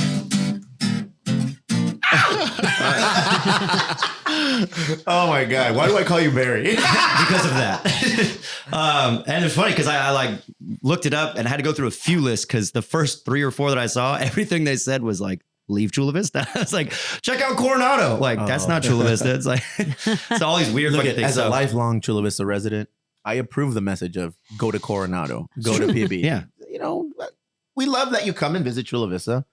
Don't make yourself at home too long. Go ahead, Barry. I like Chula Vista for the fact that you can leave, do something cool, come back, and it's chill. But this Once list, voted Same. most boring city in America, CC. Once upon a time, Really? it was And voted. then the Elwood happened. And then the Elwood came about, and they started STDs emo night. STDs just went on the last Sunday of the rampage. So this one comes from a very reputable source, LaHoyaMom.com. Oh, of course. Oh, God. So I can I'm only surprised fucking that imagine. La Jolla Mom is the one that knew anything about Chula Vista, and it's a little dated, and there's one thing missing. I'll see if you guys find it. Okay, number 1, you can explore the Living Coast Discovery Center. That's true. It's Yeah. true. They got turtles and shit. Number 2, you can visit Sesame Place Park in where it used to be Soak Rushing City. Rapids, whatever. Soak Soak City. City. So if you got kiddos, What did you call it for? Soak City. Russian Rapids? Roaring Rapids, wasn't it? It was Whitewater Rapids, something like that before. I don't know. You guys are old. You should know this shit. Number 3, tour the Olympic Training Center. Is that even open anymore? I don't know. Is it? And they have a really sick fucking bike course. I like how Have you seen it? Albert is the one who jumped on the Olympic Training Center being open. Fucking guy. He probably sold it to Fucking him. look It was at real you. estate. Yeah, they got a really sick bike course. So all the Sunday bikers should go out there one day and hit the fucking BMX course. That'd be fun. Number 4, attend the annual Lemon Festival. Oh, they're not doing that this year. What the fuck? Yeah, I don't think they did it last year either. They did it last year. No, yeah. Yeah, because Grasshopper gave out a sick shirt and I missed it. Okay, yeah, they're not doing it this year for sure. Bullshit. Yeah, All they're right. canceling. Well, then that one's off the list. Number 5, spend the night in one of our many hotels. There's a Chula Vista hotel. the The old Rambler. Oh, the Rambler is cool. I hear this. I hear Is that the one by the 7 Mile? Yeah, I hear Yeah. that is like they rent the rooms by the hour. Take that for So you can get a good deal. That's what for you're saying. whatever it's worth. You know, once upon a time there was a nice. Good to know. There was a Christian establishment by the name of Eye Candy right there. Oh, yeah, next to the yeah. Rambler. Oh my god. Next on the list, Barry. This next one kind of hurts me because when we do the math, we find out what's not on this list, and this is being on the list. Kind of sucks. Check out the South Bay Salt Works. Okay, Anybody ever been there? Is that a hot spot for Chula Vistans? we Wait, ride what's bikes by there. Yes. What is it? I've The big taken cocaine photos mountain of over it. there. The mountain of salt. Like, Oh. Can you actually get a container of Morton's salt and fill it up with that shit? Or does it have to like, go through like a process? It's a process. let's Yeah. find out. Hey, fucking, have you ever like compared how much you've paid for salt? Like now and when you were little? No. Dude, neither Oh, have I. yeah. Dude, Well, salt is like, it could be $12 and you'll probably still buy it. yeah. You know what I mean? No. Think Is it about getting expensive? I use that shit to clean the bongs Well, I out. get the fancy one. You know what I mean? Oh, if I can get the Himalayan salt. The- Fuck. This one's a good one. I agree with this. Grab a taco at Tacos El Gordo. That was really weird to say Gordo. Number 10, go shopping at Otay Ranch Town Center. Not anymore, dog. Thanks to Dago TV, I learned that Otay Ranch Mall is a fucking hotspot for thug activity. Oh, yeah. What the Dude, fuck, bro? that guy's a G, huh? Bro. The store owner? That store owner, and he's not even the owner, bro. Oh, he's not? He was just a fucking. Oh, damn. And timeout, because I don't know if it was at Otay Ranch Mall. I think it was at Heritage Park. East Heritage? Palomar, yeah. Yeah, close enough, bro. Ever since, you know, I'm not gonna say shit because I'll get canceled. But Cancel can. but apparently, some dude and his crew. Imagine Barry and like a bunch of and the Barry lights. Me and all the other Polish people. There's like five Polish dudes came into a shoe store And they wanted to lot of fucking leg use hair. the restroom, and the guy's like, nah, bro, you guys got open containers. You smell like weed. You're not coming in. That does sound like me. Started a fight, and then one of the dudes pulled a gun out, and the employee fucking just ran them over, took his gun and beat him on the head with the fucking gun, and then he tried to run away from them. They tripped him, and I don't know what happened after that. Point of the story is, don't go to Otay Ranch Mall anymore. I don't think it's the same anymore. I don't know. They say the same thing about Plaza Bonita. I worked there. Plaza Bonita's never been one of those spots. When I was working there, it got shut down 3 times. I was at Plaza Bonita when Claire's Boutique got shot up, fool. Claire's Boutique. Somebody really did not like their belly button piercing. They were That's pissed. how old I am. I asked for a butterfly, not a star. Dude, I was at Plaza Bonita one time after 9/11. And it was like when all shit was just going crazy. Like if the lights went out, it was like a fucking terrorist attack. So lights went out in the whole fucking mall and everybody just starts gunning it. All the stores started putting down their scary. rail. It was bananas. Dago TV. For all your local fucking ratchet news, bro, it gives it all to you. You want to I love Dago TV. common fucking spots that are always on there? SeaWorld, Plaza Bonita, and East Lake now. West Chula Vista, oddly enough. Mission. Which one? The park, the Mission Bay Park. Mission Bay Park. Yeah, fool. yeah, yeah. También, pobre. Pues ahí siempre pasan pedos. And then if you're on 3rd Avenue, if you're by Barcy Nombre, like, they'll release a canine on you on there as well. All of these videos available on Dago TV. That didn't happen. Next one. Number baby. 11. Sip a craft brew at Bay Bridge Brewing. Wait a second. Shut up, really? It's on there. Where is that one at? It's our neighbor. Right? Is Baybridge still around? No, they're closed. Oh, that's what I thought. La HoyaLife.com. That's how you know she just Googled Yeah, Chula Vista. it's probably BayBridgeHusbands.com. Well, it's probably your wife, dog. Shit. You can admire the boats at the Chula Vista Marina. That's a thing. Yeah, that is a thing. I definitely like a that thing. area. Attend a concert at the North Island Credit Union Amphitheater. Is that what is it called that right now? I don't still call know. it Coors. I forget. Yeah. What's the best show you ever went to, Cece? What did Over you see? there, I saw Kiss. Ooh, fuck. I keep forgetting that you're like one of those chicks, bro. I saw, I mean, I got to dress up and have a fun. motorcycle And, chick? True or false? You have a leather sleeveless cut. I have a lot of leathers, but I ride motorcycles. When's the last time you That's rode true. a She's motorcycle? about that life. It's been a while. Like my shit's broken. What you mean? Your shit is Honda? broken? My motorcycle is You have a Kawasaki? broken. No, I don't have a No? Kawasaki. Fuck, you do strike me as a biker girl. Sportster, Roadster.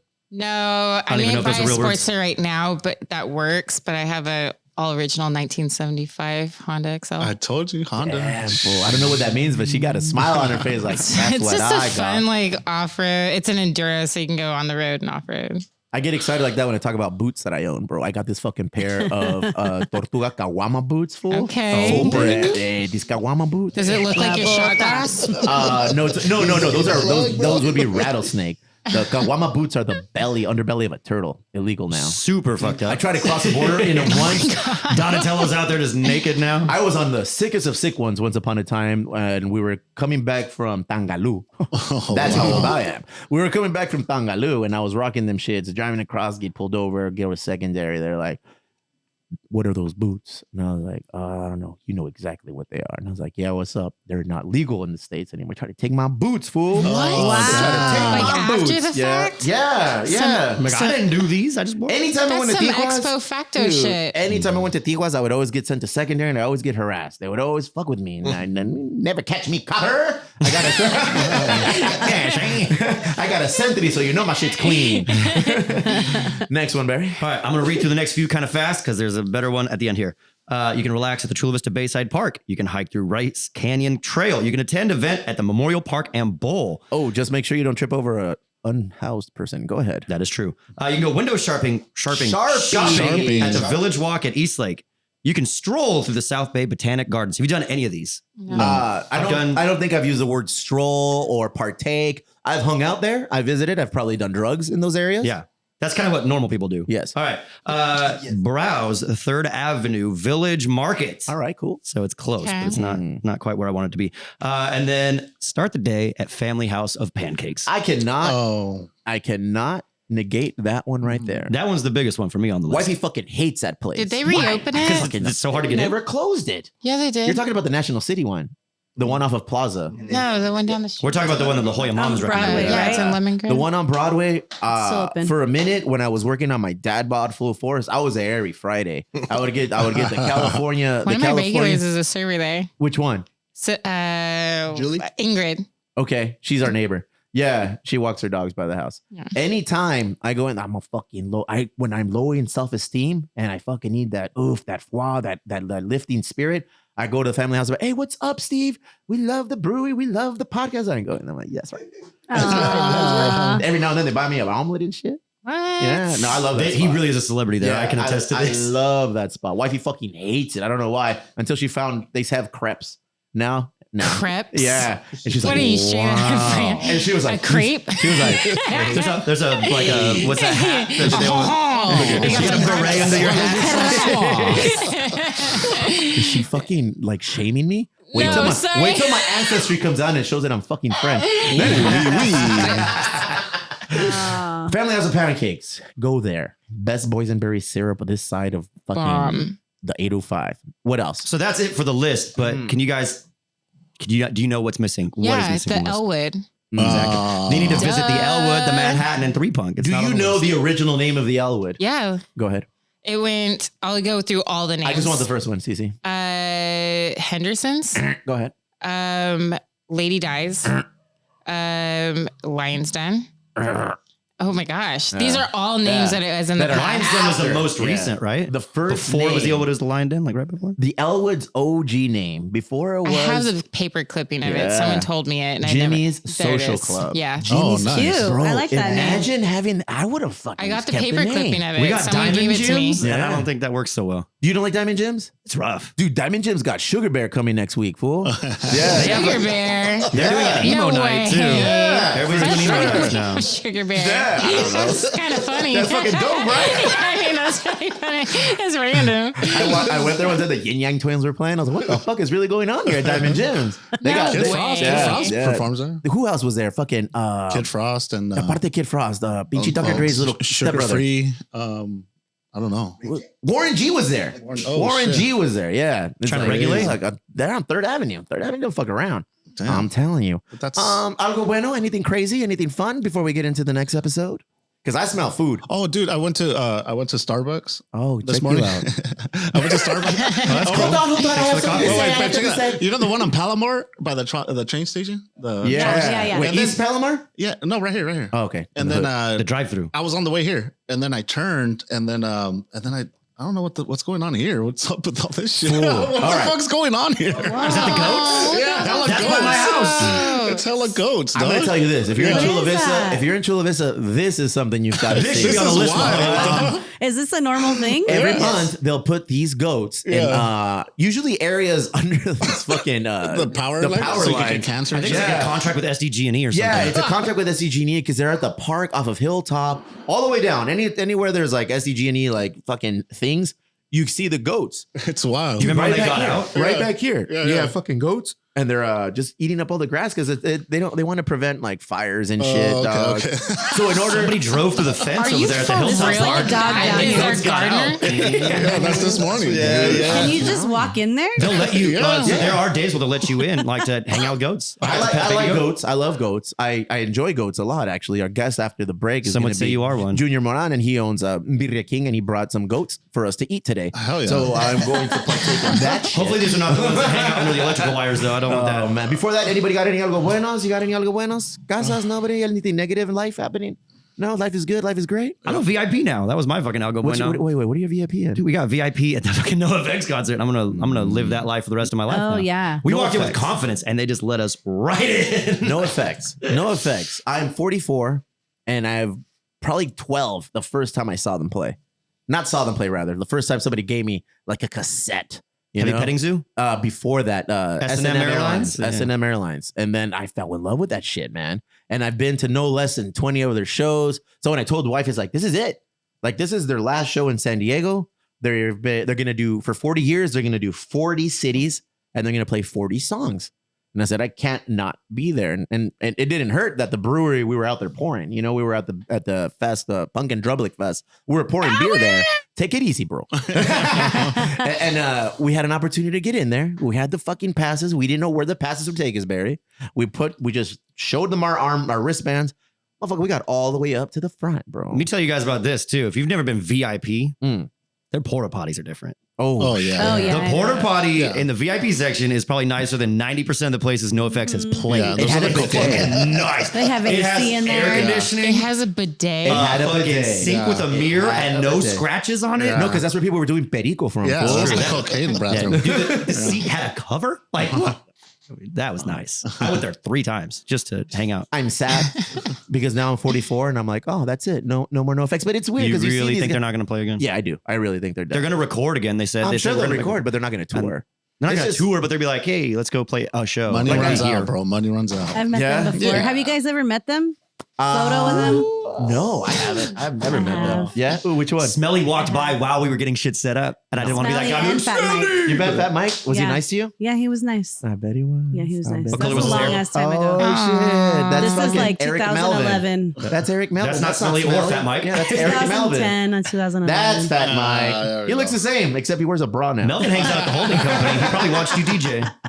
That's you, Oh, Lexi? really? Yeah, back in the Look days. at you. Hell yeah. He had orange Stoked to hair. be with you. Look at That's that. when you thought you were French too, huh, bro? What the fuck is that thing on your head? I was in San Francisco. It's Oh, fucking that's- cold. That's what goes on in town. You just cover the top of your head? What was Would you ever move back to San Francisco? No. Ever? I don't know. I don't know what the future holds. I don't like to Take say it never. Easy. Damn. Damn it. Never You're say very never. introspective today. I can't wait to hear your ideos míos later. You have anything else to say before we go to break? No, I'm good. I had a good week. All right. Got some rest yesterday. It was bomb. Casas? No, we're good. All right, let's take a break. We'll come back with the market report from fucking Albert Aguirre, Full Circle Group. We'll get into a bunch of entrepreneurial hustler mentality shit with the compa Junior Moran. Stay tuned. Let's eat. You want a cigar? I got one. Thank you guys for stopping in again, man. Every Monday you guys want to come in and tell us. Let's do it. Show. It's August 12th? August 11th. Good to me. August 11th. What? You're not doing it? That's Baja Beach Fest. Every weekend you guys do it. Baja Beach Fest. Unbecoming of a sponsor. Move the One- Beach Fest. Unbecoming of a sponsor. It's like the one thing that Jeanette asked to do. What do we got here? This is right. What do we got? I'll do a Scotty. We got Birria Kings. We did it in bed Birria. We just made it better. Oh, maybe I use that line all the time too. He knows the line. That's I crazy. know that fucking line, dog. She's happy. Look at She's happy. We're just a minor threat, bro. All right, the pride of Chula Vista. It sounds like frijoles. It sounds like You saw the what? You saw the what? Sick asshole. You're not even Mexican, dude. You're like Chinese and Basque. All right, everybody. Welcome back. We had a buffet of fucking goat. We'll get into that right now. But now, as we're having our little bourbon and somebody's having some tequila, let's get Albert Aguirre from Full Circle Group. Break down the market. What's looking good? How's it working? What's the word? What's up, man? Well, everything's looking good, right? A lot of the same from last month where we're just seeing really low inventory levels, which is propping up those prices. Why? Why is there a lot of low inventory? What's going on, bro? From what we're seeing, people aren't leaving their situations that they got in 2020, 2019, because they were really good situations, right? Really low interest rates. So people aren't stepping like out of that situation to other homes, which is what was creating inventory. So that's the main cause of it, right? So if you look like year over year, I think we had 120 less listings just in the South Bay. In What's the month the of average April. home price right now? In Chula Vista. In the South Bay, it's right in the 740 range. You've seen my pad. What would you value at that? Just as un vistazo, un ojazo. Front and back? Yeah. The whole thing? The whole thing. Con los apartamentos todo el pedo? Todo el pedo. 1.3, Yeah. like that, just Alright. without even knowing the condition of the other spots. Because your place just got redone. So Yeah, my mom's was like, she said she just got them appraised. I don't know. I was like, what the fuck are you doing? But she's like, yeah, she had a big smile on her face. So, Yeah. Fabio's sister is closing on a couple blocks away from the brewery. We've done a lot for the community with the brewery. I'll tell you that shit right now. 100%. And You made David Oyos work a lot harder. Oyos doesn't work, dude. He does want to go play Torrey Pines, though. He told me to tell you that today. All right. So it's I owe him one. set it up. But yeah, so that was a pretty cool one because it was a 3-bedroom, 2-bath house that was split legally into a 2-1 and a 1-1. So we just went through that process. So if anybody who lives around the brewery wants to do something similar, What's the best investment right now? buy real estate in San Diego and hold it for 20 years. Obviously, but Yeah. is there what, like a duplex, like a single family home, commercial property? What in your professional outlook? What is the best move right now to invest my money? I'll tell you what I'm looking at parking some money in, which is hopefully a multi-unit in that Bayfront development area. So anything Madison, Jefferson, Oaklawn, Oaklawn, everything off of J down the street from the Elwood. That's all. What if we sold the Elwood? That would be like the very first bar after coming out of the convention center and stuff. Did you get any word on the place that I wanted to I did actually. So we'll talk after the shit. podcast. Yeah. She's trying to buy. We're gonna get into the real moneymaker. We're gonna open up a church. Well, no, I'm gonna live in a church. Yeah. Dude, we're ready. How black flag of you. But yeah, that's where I would put my money in. Something in a church? In West Chula Vista into a multi-unit. Rents are not coming down anytime soon. And it's a great place to park long-term money for sure. How's your numbers looking? I like to get personal. Give me your stats. What are you looking like? You making moves or what? I'm doing okay. Go ahead. Got a couple under contract. What does that mean? Means I'm hitting, my personal goals, but we could always improve. What are your personal goals? I like to do. I want to look down and see my feet. Personal goals. Don't laugh at that shit, dude. Don't encourage that shit, Junior. Jesus Christ, dude. How quickly they turn it here, bro. Oh, shit. I got on the Peloton today, so that was a goal. I saw you, yeah. You motivated me to get on the Peloton. We're going to go 90 days, bro. No, 90 straight? Yeah. On the Peloton? No, voy a poner. I'm in with you. Bien mamado. Every day. Peloton? You done? Okay. Accountability partners? I'm or done. Hey, let's go to boxing tonight, too. Here's the thing, dude, is I feel like you really want to hit me because you've been hinting at that. It's boxing, fool. It's boxing. We're light spar, light touches, light work. Nothing's light with you, dog. Even the roasting's heavy. Tonight, boxing. Tomorrow, jiu-jitsu. Thursday, boxing. Every fucking day. Friday, making love. Wow. Me and you? DJ, don't say it if you don't mean it, because I'm ready. Barry's on a different level than last week, CC. Barry last week was on the edge. He sounded like a fucking Third Eye Blind song. Oh, step off that ledge, my friend. Here we go. Got some tequila. Sing it, bro. Wish you would step back from that ledge, Barry. I'm happy. I'm happy you're good now, bro. I'm not talking about sweet love and shit. Thank you, Albert. That was awesome. Hey, before I leave, go ahead. You don't have to leave. I'm going to sit down. Friendly reminder that any deal that comes through the foundation, the Emo Brown Foundation receives 5% of the gross. Go ahead. That's gross. Wow. So of the gross commission, right now the gross purchase. So there's something to be made there. And then Emo Brown listeners, because if it don't clack, it's whack. They also receive free inspection. And if we got to do that a couple of times, that's to find $500 right there. $500. And if they use our preferred lender, there's probably $2,500 worth of value all in when we do everything for an Emo Brown listener who's looking to purchase a home. Are you still giving away them fucking gaudy ass TVs with every purchase closed? I'm being 65 inch and the install, dude, with the hiding the cables. That's not gaudy anymore. I feel like gaudy's like 75 and above. Oh, is it? I think so. That's gaudy shit. Full 65. Fuck, my abuelita has one. She's 95. Yeah, but you bought it for it, dog. She still got it though. Damn, dog. Do I got to go 75 with the fucking sound bar or something? Well, every situation's unique. So and a feel little free to give us a call. refrigerator. Fully loaded with 3 Punk Ales beer. What do you say, CZ? I love it. There it is. Sold. So yeah, I just wanted to make sure because I feel like we don't talk about that enough. We need to make videos for him, dog. I keep telling him, I'm in his ears like, yo, let's make little crazy skits, but informative skits. Let's be proactive with the way you utilize your social media and the marketing, I think you leave a lot to be desired. I get it. You want to look professional. You want to look nice. I've seen your videos, bro. What is your Instagram? So we all know. L Albert. Okay. And then the full circle.sd Jesus Christ. is the team one. Shit, bro. What you need is a strong, solid success story what is to it track like? from beginning to end. You need to find someone maybe in the social group who has very little money and fucking build them to a fucking mogul of your stature. Are you speaking about yourself? What is going on? I think I'm honored that you think I even have very little money. You can just ask me. I can't help fool, out. how many birria tacos did you eat at break, fool? You're You're coming asleep. I'm a little birria jerky. You're about to tip over, bro. What you need to do is you need to bring in somebody and you got to help them. Don't look at me. I'm just a mechanic, all right? Hey, so you guys were homies like when you were young, and then now you're working together, so that's why it's full circle. Is that what's going on? Yeah, so Fabio and I have known each other since middle school, but we didn't really become friends until we were in our 20s. Fabio's wife and I were really good friends, and when I started dating my now wife, I asked her like, "Hey, I'm looking for a double date, with other couples, kind of like what you were talking about earlier. You only hang out with couples." Married couples, yeah. And he was not about it. He's like, dude, Albert was the fucking worst in middle school and high school, and I do not want to hang out with that guy. Newsflash, still is. He fucking sucks. That dude sucks. And we ended up going to fucking, what's that Italian? Buca di Beppo?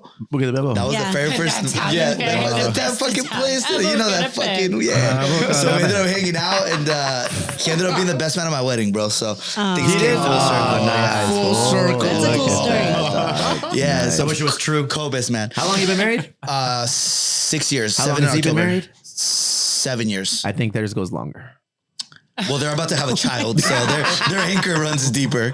I'm proud of you, fool. I'm proud of you. I'm proud of you. You have definitely grown up in the last few years. You're doing your thing. I'm happy to be a part of your little clique now. Focus on your marketing, dog.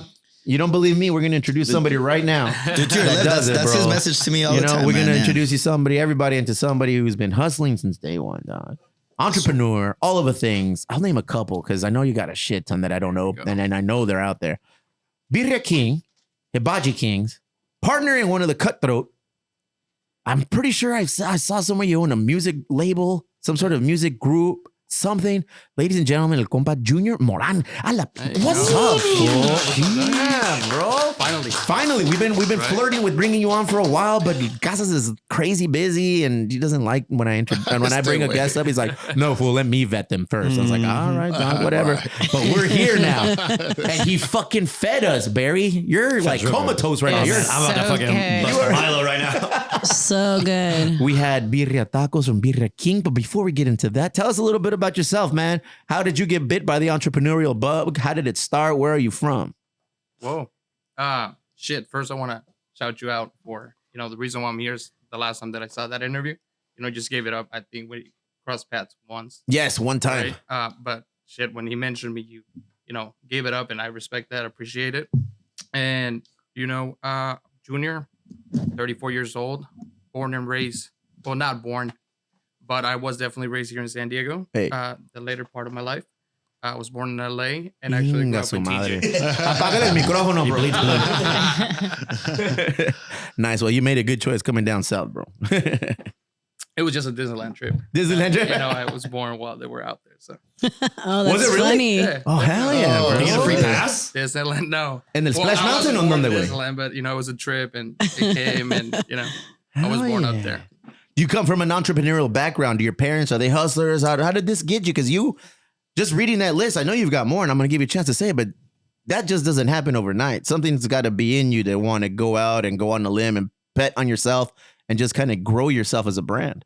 Right. Well, my mom's always been in sales. I think I got it from there, but it was just life, life, and you start getting a taste of getting stuff and wanting stuff. And, personally me, I started working and just like school, like work failed me.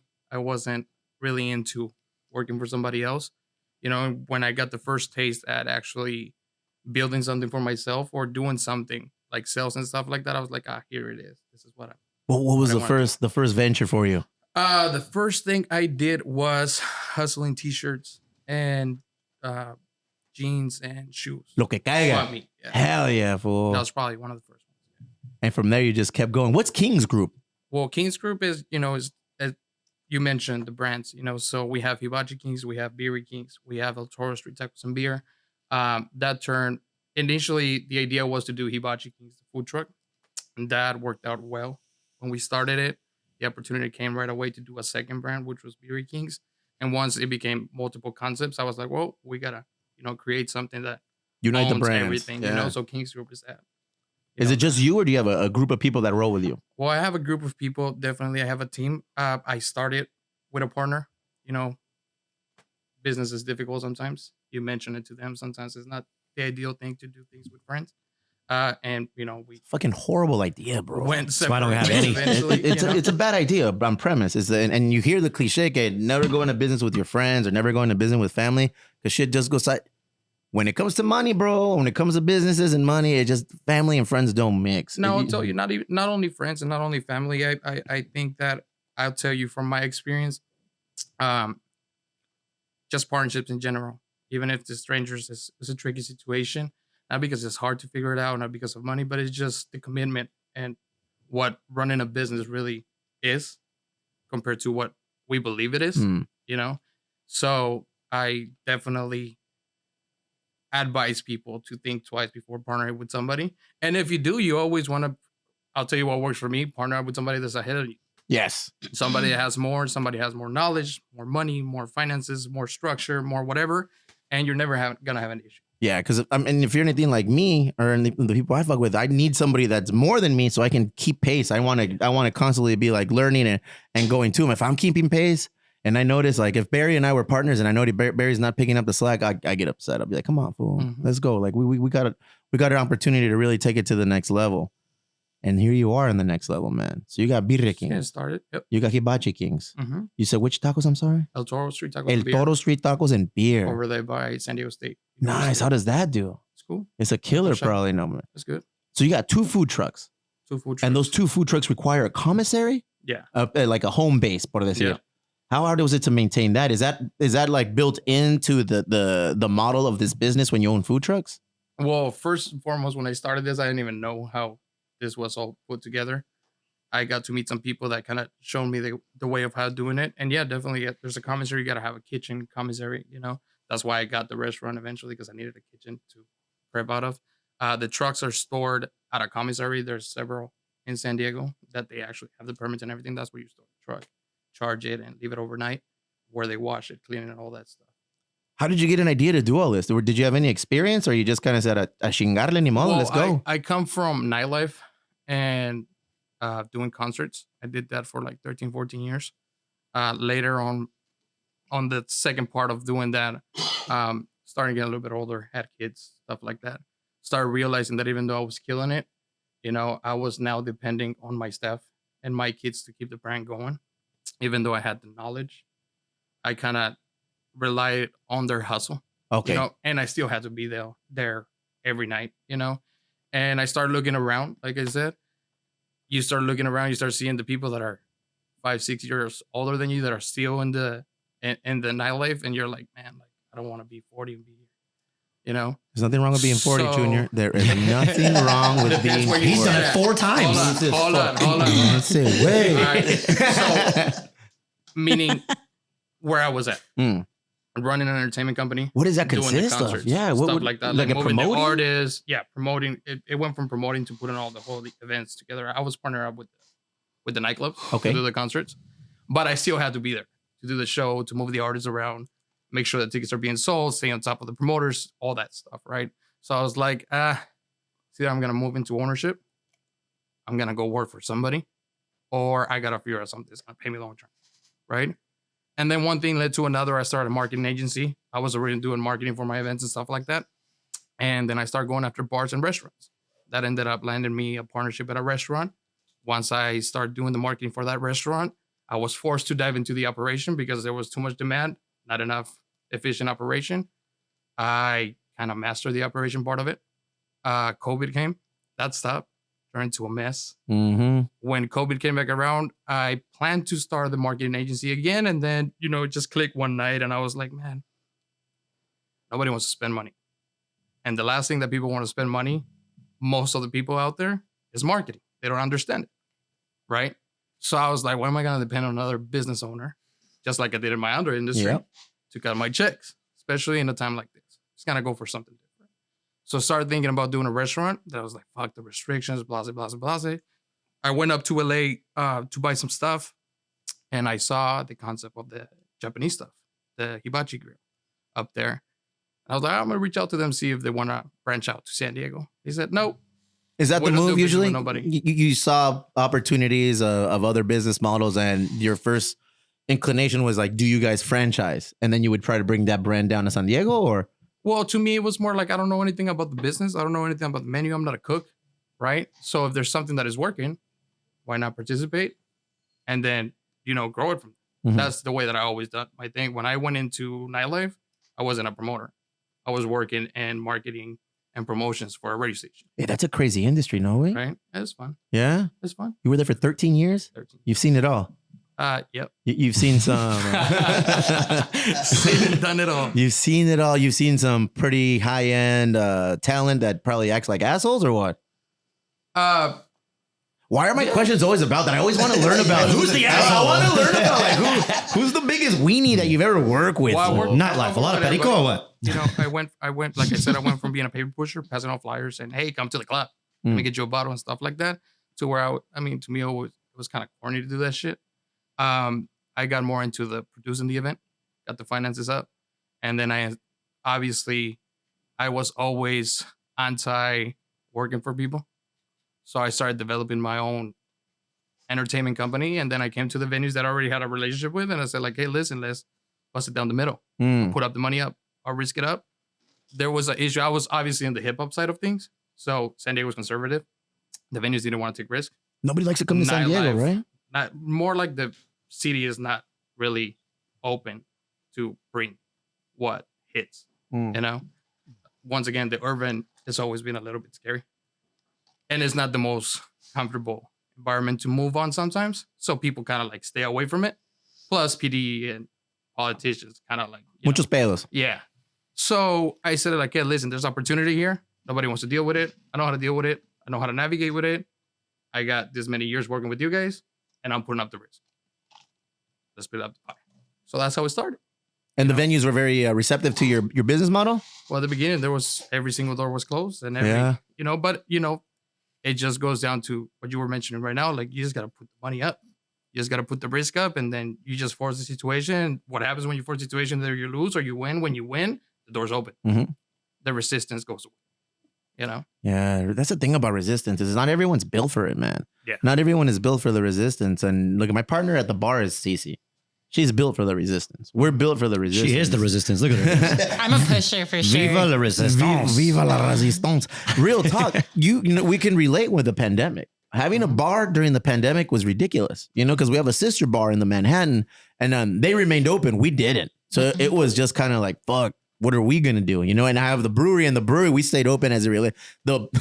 It sounds weird, but the pandemic helped the brewery grow to where it is now and where it's going to continue to grow.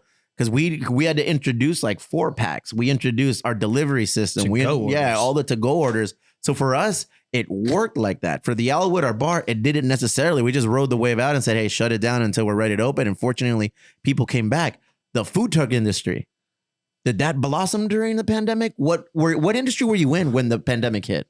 When the pandemic hit, I was doing nightlife, and I was doing the marketing agency, and I had the partnership on that restaurant that I mentioned, right? But the restaurant depended on the industry because it was right in downtown San Diego, a block away from the nightclub, so yeah. right? And that's why it has such a big impact. Se respalgan. That partnership went south. He wanted to close down, or he wanted to operate a certain way. I was like, it's time to invest. Marketing, delivery, pickup, delivery. We got out of the reason why I landed the partnership was because he was ready to close.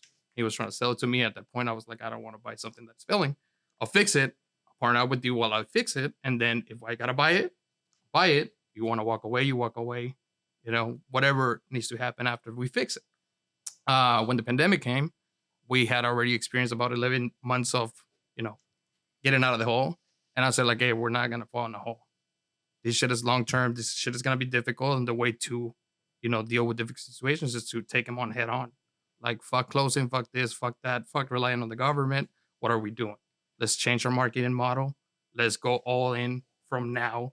Start figuring it out how to sell, even if we can't let people in or whatever. And he was more like, nah, let's just wait it out. Oof. It'll be over in a month. Oof. I said, you tripping. He was like, I'm 50 years old. I seen this one too many times. He got a little bit drunk on the Kool-Aid of we're not successful. He kind of forgot that. We got there together.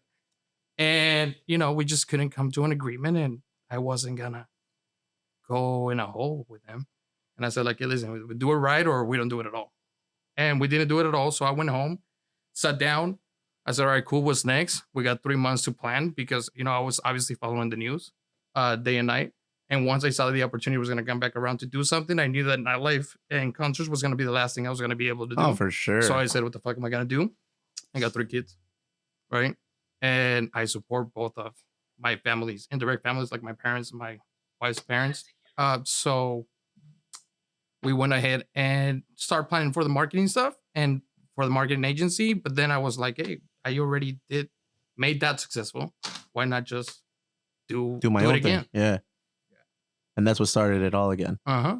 And no mames, we forget that the pandemic was like not that long ago. Yeah. You know, everything was shut down and you were forced to learn how to dance. And if you didn't want to dance, if you were reluctant to dance, that's when the music stopped for you. Sounds the like pandemic definitely made and broke a lot of people, you know, and that's one of the beautiful things of life. Like when when you face resistance or any struggles or any issues, like it really shows what you're made of, you know.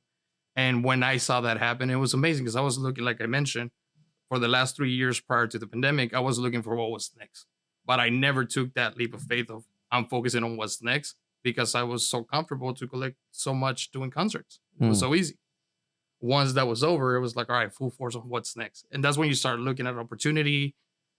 The signs start popping up left and right, and you just go for it. That's a true testament of your hustle, though, man. Because I mean, like you said, you took what you had done with the model that you had at that time, and then post pandemic, you applied it to a completely new, fresh start. Control Alt Delete, and it's a testament to your hustle because you've obviously made it work. At the end of the day, so everything is the same. No matter what you're doing, everything is the same. It's just being down to make it happen, not give up, and work hard. How bad do you want it? That's it. You know, how bad do you want it, and how far are you willing to go, and how much are you willing to risk? At the end of the day, CC, at the end of the day, if you're down to commit to the whole game, all of it, it's going to be good. And we've seen that at the Elwood. And we've seen that at the Elwood. You also got a barbershop in your portfolio now, man. Tell me a little bit about that. Well, I met Jesse. He's the owner of Cutthroat about 5 years ago.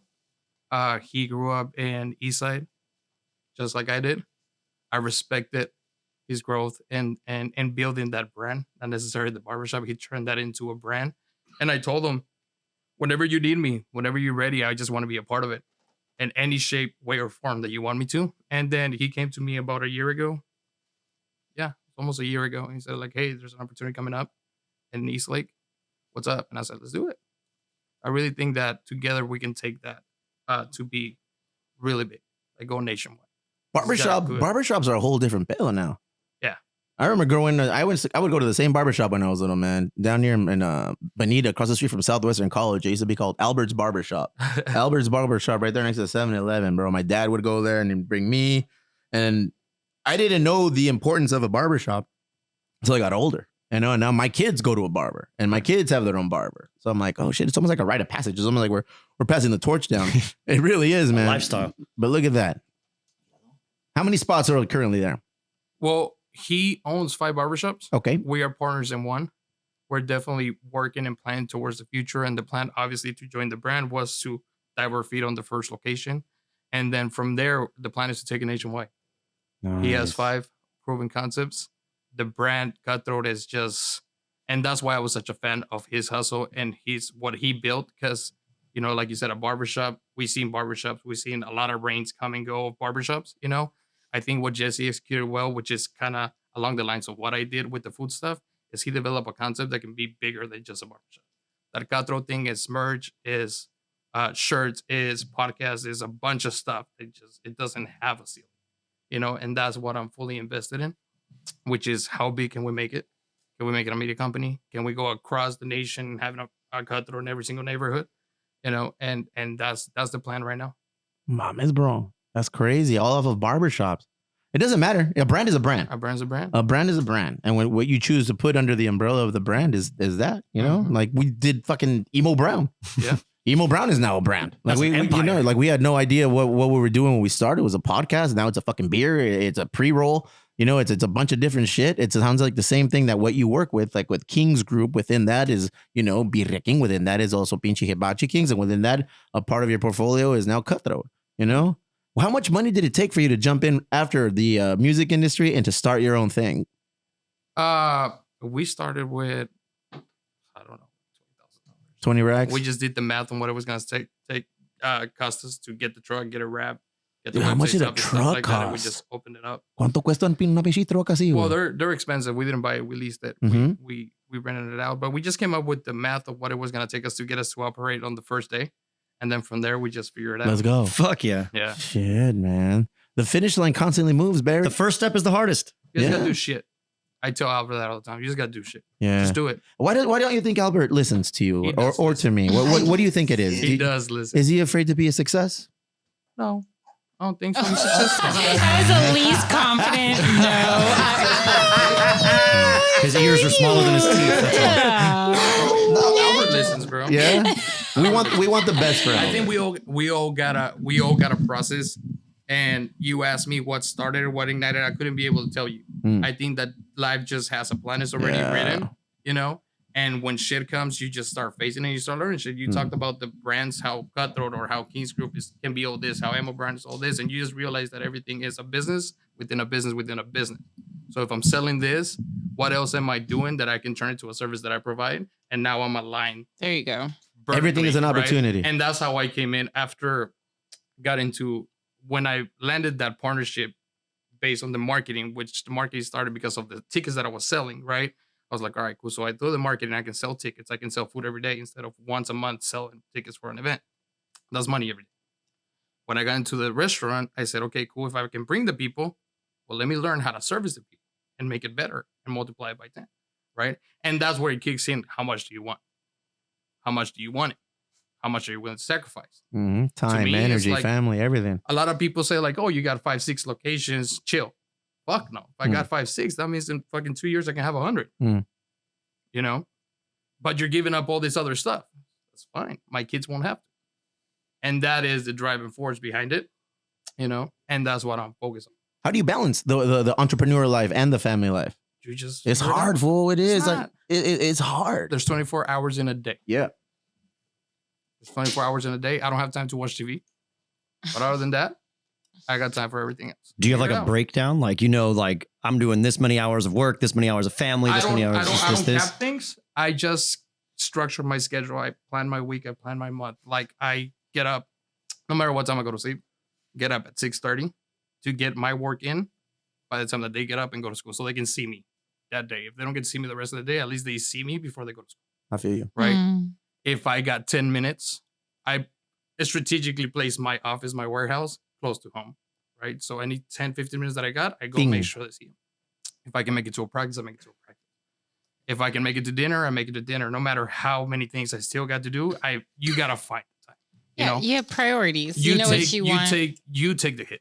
Like if I have to go 2 days without sleeping to make sure that I'm there and be a dad, like that's what I do. You know? Pay attention, Barry. I'm good at the no sleeping thing, so I'm taking notes. Pay attention. I'm not sleeping? Fuck. My mom is like always in my ear about, sometimes I feel like I work way too much, but my mom will always reinforce, play hard now, work later. Work hard now, play later. Get your ass back into the bar, do your thing. She's always encouraging me like, you got this. You're young, you can keep going. But it takes a partner, or it takes a family member, or it takes that support group to believe in you. Mm-hmm. Yeah. It also takes a strong mentality, right? To go against what everybody, the most popular belief, you know, because the most popular belief right now is like, hey, balance, mental health, which I'm for it, right? Mm-hmm. But also you see a generation behind us or multiple generations behind us, how they bust their ass at 50, 60 still. And you think, oh, the generation is built like that, right? We're not going to do that. You don't realize that because they didn't do that at your age, that's what they have to do it now, and they don't have another choice. Mm-hmm. I got a lot of people that I employ that are between 35 and 60 that work their ass off all day, 2 shifts, 2 different locations, 2 different jobs, right? And they don't realize that it's not that they want to work like that. They're now just forced to do it because they didn't do it when they were young. Yeah. They didn't play their cards right, and now it's real. Like now you got to figure it out. So sooner or later, you're going to have to hustle. And that's how you learn in life, you know, like you either learn by lessons that come to you as hard times, or by looking around and seeing what other people did and choosing what you want to deal with. You want to deal with it now, you want to deal with it later. That's very true, man. And I often think of like, if I didn't have kids, I'd be killing it on the next level. But then I stop and think, it's like, if I didn't have kids, I don't know if I'd have. I don't think I would have gone to this point, because they're definitely, when you, like you say, when you wake up in the morning and you see, okay, I have to do this, I have to do that, I have to do that, it all leads back to the family circle for me, you know. And for me, it's my wifey and my kids that I have. I'm driven to do all the dumb shit that I do because of them. Exactly. So then I think like, maybe if I didn't have kids, I will be. I'd be wilding out not doing any of this, and life would have been way different. Yeah, because when it tests you, when that third day with no sleeping comes through, when that third payroll that you got to pay that you can't afford comes, like the only reason why you see it through is because of the people that I got to respond to. Yeah, which is those 3 kids at home. The more you do, the more responsibilities come. The more responsibilities come, the harder it gets. The harder it gets, the more you have to like say, "Fuck it, let's just go." Just figure it out. Works out always. Just gotta keep going. I like him. I like him. We just found a regular. Fuck yeah, dog. No, because like I know people that talk a big game, and the cliche is always like everybody wants to fucking be a boss until you got to do boss shit, But it's true. Everybody runs around saying, "I'm gonna do this, I'm gonna do that, I'm gonna do that, I'm gonna do this." But then you see it as like, they don't got that hustle. They don't have the mentality. They don't have the discipline. They don't have the drive. It's gonna be hard for them to do this. Maybe I didn't have that ever, but I swear to God, as soon as the kids came, it flipped the switch. I was in a 9-to-5 junior. I was in finance and banking for like 16 years. And then as soon as we had our first kid, I remember my wifey bringing him to my office. That switch. And then I was like, fuck this life, bro. This is not the life I want to live. I don't want my son to look at me and be, no knock on anybody who does the 9-to-5 and does that. I get it. That's your hustle. That's how you make money. But for me, it was like, nah, there's more out there, and I know I want to do this shit, and I need to do it because now I have this little guy that's gonna look to me, And then another one came, and then another one came, and it's like, fuck, okay, now I really gotta hustle. I really gotta take it to the next level. And for me, it's like no idea is a dumb idea. Nope. There's never too outlandish or wild of an idea, because if you apply what you've done to get you to this level, to this new venture, it's destined to succeed on some level. The fuck we know about podcasting, Barry? Fool, we did a 999 challenge. That's the dumbest idea ever. Guys, what the fuck did we know about any of this production shit, fool? Like, I think the more we expand our network, the more we like push ourselves out of our comfort zone, you're going to meet people like Casas that have that expertise in that area that are going to help you grow. You're going to meet that person like Cece who knows what the fuck the nightlife and that industry, the bar scene is all about. And she's going to help you grow. I'm going to meet somebody like Junior who thrives and thrives strictly on his marketing and his hustle. And I'm going to learn from that. So I just feel like the bigger that you go and the more that you do and the more that you go out to the deep waters, fool, and you don't know how to swim, you're going to find life preservers out there be like, nah, fool, look, you do it like this. As long as you're willing to learn. You got to fucking be willing to learn, bro. Because there's a lot of people that don't want to listen to it. I got this far knowing what I do and doing what I know. I don't need help from you, Eric. I don't need help from you, Barry. I don't need help from you. It's like, I can't help you know what at all. I'm saying? No, it's very true. I mean, I think the biggest enemy of growth is just your reluctancy to learn. It's like, I don't want to fucking learn. I know what I know and I've gotten me this far, bro. What has been the hardest part for you being an entrepreneur? Love it. Yeah, it's all been good. I love it. It's all been good. Even the bad, even the worst is good. What was your biggest learning moment then? I think the last 2 years have been one of the most I want to say challenging, and where I grow the most as a person. Definitely building something this big. I never done it. And building something that will demand so much from me, and every single level I've never done it. And then going as fast as I did, and then keeping it together. Once I went that big, and I had a support system that wasn't really built, or it just maybe wasn't what they were expecting to sacrifice, and then keeping it together without falling apart has been one of the most challenging things I ever dealt with in my life, but also one of the most beautiful things that I dealt with in my life. It's one of the best. I will never change the last 2 years for anything. You asked me about what I'd done in nightlife.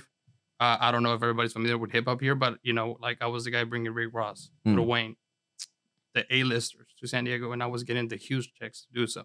Right? I wasn't working for the nightclub. Like I was a partner with the nightclub. It was my contract. It was my contact. Right? I was cleaning the house, but I will never change what I'm doing now for that. No mas. Oh, because you're I'll go back into it. Yeah, but I'll come back owning the building and owning the there you restaurant. go. Yeah. But until then, I'm doing this first because this is gonna pay everything. The kids of the kids of my kids of my kids, and I'd rather build this generational and then I go wealth. back to that shit that was fun. Yeah, takes a lot of discipline. A lot of discipline, man. How's wifey? Wifey gets your back in everything you do? I mean, we came in each other's life at the right moment. I was living in my boss's office before I went by myself on my own in nightlife. I used to work for somebody, which is the guy that got me from doing promotions at the radio to be a promoter. I rode with him for like 2-3 years, and then I met her. I moved into her house, to her mom's house. I was living at my boss's office at that point. And we started from living at her mom's house, 2-bedroom apartment, 8 people. So Normal? she's been there. She's She's been there from there to now.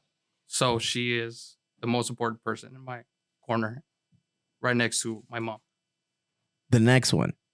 You seem like you're very dedicated and connected to your hood and where you're from. How have they treated you and your rise to where you are now? It's funny. I was listening to a song yesterday by Drake where he said, "I heard you never claimed the hood. I heard the hood claimed you." Like that's been my story. Yeah. You know, I grew up in Eastside. Then I made my bones in Southeast. Then I moved to Chula Vista. There's love everywhere. Stay connected with everybody. You know, and I make sure that I bring it with me.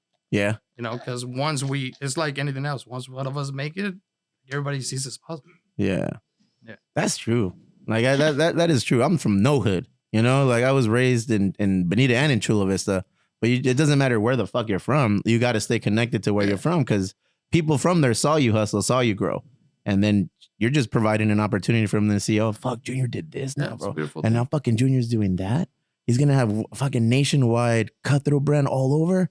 How do I do that? And then it's, you know, it's almost like a responsibility on your shoulders now. Yeah, we employ a lot of people that grew up with us. That's fucking and stuff awesome. like that, you know, and I like that. I like that because it's like, hey, let's all go. Let's all go. Let's all go. It's not just me, it's let's all go. Now, it's on them, and I make it clear for them to get there with me. Before I was like, oh, I'm going to take you. Now it's like, nah, bro, you got to do your part. But I think that's important. Like they said, the top is lonely, but it's only lonely if you don't, you know, you don't take the people with you. This guy's a fucking walking Zig Ziglar, bro. He's got a line for every fucking situation. Fuck, I wish Albert was more like you. Poor Albert. We love you. We really do. I love Albert, dude. I love all dudes like you, man. I love all dudes like you because Albert is a hustler. Everyone here is a hustler. You know, no one in here has a 9-to-5. You probably love Albert more than anybody else. And he knows as that. much as I do. Yeah, and he knows that. And that's why he gives you such a hard time. And he fucking knows because it, bro. he knows your potential. I know what he's doing, and I know how much more he could be doing. And I think he gets upset. Hey, fool, we love you, dog. Bro, no, but it's real talk because I see a lot of me and him. You know, I'm like, oh, okay, well, who fucking helped me? Well, I got a lot of support here and then fucking there. But ultimately, it was me. You know, so it's ultimately it was me. But he's got you. He's got me. I'll be careful. I got a lot of issues right now because of that. Yeah? Because I never had nobody to show me the way. I had to learn it, busting my mouth every single time. That now that I'm in this position and I have people around me that I care about, I want to teach them the way. I want to make sure that they don't fall. I want to make it easier for them. And ultimately, it takes a lot of discipline. Yes. It takes a lot of structure. And when they don't make it through, they end up hating. Oof. How long is that list? Pretty long. Pretty long? Yeah, there are a lot of people that But hate it's on all you. good, bro. Like, I'll tell you something. It's been my life story, like you said. Stay connected to the hood, bring people up. There's been a lot of people like that all through my process. It's been a lot more now because it's such bigger and so many more people were working directly underneath me. But I always had those friends that were along for the ride with me that ended up drifting away because it was too difficult to stay hustling 24/7 like I did. And they always came back, though. Of course. They always came back. Yeah. Right? And it's the same thing with all these people that list, you know? Like, I have peace now because now it's happened so many times that I was like, so good. One day it'll make sense and you'll come back and thank me. And it's not even the thanks. It's just, you know, it'll be amended at some point. Right? So you just got to let people have their process. It's weird because it's true because along the way, I'll think back and I'll tell Wise like, yeah, this motherfucker's mad at me now. Like they're mad at me. I don't understand why they're mad. They're not hustling like me. Everybody like my priorities are different than theirs now. And your peace comes from, because I used to be mindfucked like that. Yeah. Like I mentioned the last 2 years, the first year was horrible at the level of not being able to go to sleep. Like I was doing this for the situation to go like this. And they ended up disliking me or hating me because I was looking for their best interests. And that's a mindfuck on a personal level. But eventually I figured it out that you just got to let people have their process. Yeah. And you have to find peace that the intentions were for and why you were doing it and just wait for that day that they come back around. They're like, hey, I get it. Todos aprenden diferente, güey. Yeah. Everybody's got their own way of learning. And I've seen it too many times now. And it was funny because that was my biggest beef with myself that I would always tell wifey is like, a lot of these guys that fucking were with me from the beginning, they're not there anymore. You know, and it's like, I eventually just had to say, fuck it. It's not me. Now, for anybody out there listening that is kind of like us, I'll tell you, because I needed to hear this, don't get lost in that. Accept it for what it is. Understand that people are going to talk shit. They still love They're going to talk shit? These motherfuckers don't stop talking shit. Eventually, we all get to that point where we mature and we realize what people really wanted to do for us. And they'll come back around. Don't get lost. I got lost for like 6 months trying to find peace and trying to resolve situations and try to put down fires of people talking. And eventually I was like, hey, listen, they're going to talk regardless. You know what you were doing. Just keep moving. Let the actions keep proving what it is. And whenever they come back around, sit down and figure it out, hash it out and move forward. I'll tell you something. I'll let my ego talk, right? Which I don't really move like that anymore. But it's like, hey, people are going to talk regardless. Yeah. Let just the actions speak. I never met somebody that is talking shit about me that is doing better than me. If somebody's doing better than me, they don't care what I'm doing. Yeah, because they're busy doing their shit. They're busy growing their empire. Make that a real. You know what I mean? So just let it go and let them have their process. Let them get. They don't really have an issue with you, because if they had an issue with you, they will address it with you. That circle's They gone just smaller, like the huh? attention. You know, they just like the attention that they get from talking about you, and then just work. And whenever they come back around, we'll pass and make peace and give them the opportunity again. Hopefully, they maximize it. You know. Hopefully. It's not going to happen, fool. It's all good. Yeah. It's all good for them. It's all good for me. Now it is, you know? You know, I do it more because like what you put out there comes back to you. Yeah. I believe in that. So I'm not going to hold any emotion or any sentiment against somebody that is going to, you know, kill my energy. So I'd rather just move past it. I remember listening to a quote, and I don't know who it was. It was like a reel, I think, or something. And the person in the reel said, you can't force a person to come up to your level. You know, They can drag you you know, but they'll definitely fucking force you to come down to their level. And that's true. So I eventually just had to start cutting people out of my life. Yeah, I was listening to 50 the other day. I was listening to 50 Cent, and he said that. Like, one of the main principles of being a lifeguard, right, is put some distance between you and the person that is drowning, right? Because it's a lot easier for them to drown you with them than for you to save them. And that's like the first thing that you learn when you become a lifeguard. Like, if somebody's going to go, it has to be.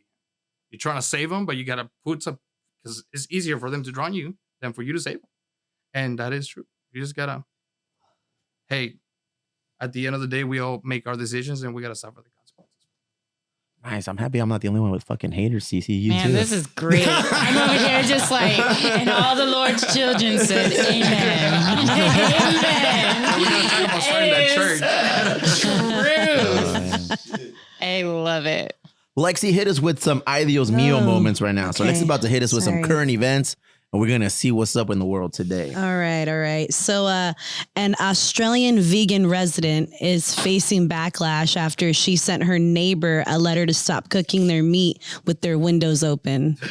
So there's a whole letter. And she says, hello, neighbor. Could you please shut your side window when cooking? My family are vegan. We eat only plant-based foods, and the smell of the meat you cook makes us feel sick and upset. Now read it again as an Australian. Oh, man. I can't.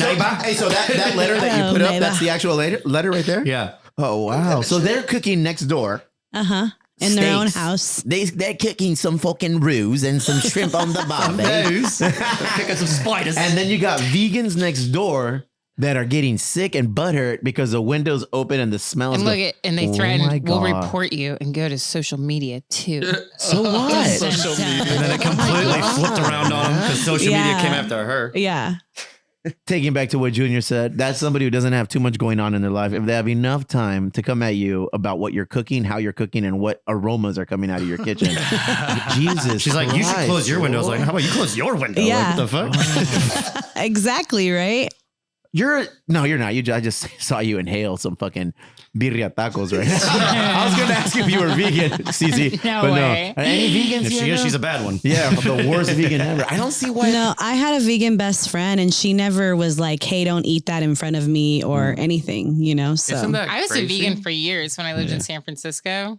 Do you feel worse drinking in front of somebody who is a recovering alcoholic? No. Or eating in front of somebody who is a fucking vegan? Zero. I don't feel bad about Because anything it's I put in that. my own Yeah, body. I'm doing me, you're I don't doing you. dictate. Yeah, I don't. No.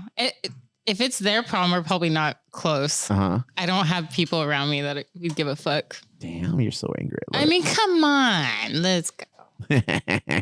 What about you, Barry? Am I vegan? Oh. Have people ever complained about your food trucks and the aroma? Because of the food trucks put out some tasty smells. No. Not todo bien? Yeah, you do have those customers that are like, you should see the emails that come sometimes as complaints. Yeah. Tell them with kindness and that's all you can customer do. service first. That's it. Bad experience. You get noise complaints. Gotten a lot of those. We just write songs called "Fuck the Neighbors." All right, Barry's angry again. Next, that's not even angry. I smiled when I said that. I like that song. I don't know if you guys remember this story. There was a YouTuber who crashed a plane for views and likes. Whoa. Like it happened a couple years ago. Was his name Harrison Ford? No, he was actually an Olympic snowboarder. His name's Trevor Jacob. I sent him. Look at the video. Oh shit! So he left. Yeah, he just jumped out and dipped. I remember this story now. Yeah. Yeah, he jumps out with a parachute. That's so cool. I mean, not what he's doing. What but if that plane it's landed pretty on a little sweet. village? CC, then what? For it? So that's what's At going least on right littering. now. They've been investigating it Oh, because he shit. tried to like lie and say he didn't know Did and he claim an he didn't do insurance? this on I purpose. didn't know the airplane was going to go down when I jumped out. Yeah, Why like all not- this stuff, but now he's facing 20 years in Oh prison. my god! Why the fuck would he film himself jumping out of a plane that no one is content. It says Living content. He was generation going to of, get like- some sort of sponsorship if he had an outrageous fucking video. federal incarceration. He's gonna be sponsored for 20 years. That's what's Free gonna get- food. free food, fucking house and dopamine hit, board. Oh my god. Yeah. That's the hack. Okay, got it. Bring all the homies in there. That's what you need to do for marketing, Albert. That's the level of marketing I want from your ass. Crash the fool. BMW. Just jump out, ghost ride the whip. Yeah, ghost ride it. Material items mean nothing to me. As your real estate agent, my sole purpose. See, and then you just go for it. fool. Yeah, just get let's do it bro. right now. You think I'm here for the money? I don't give two shits about the money.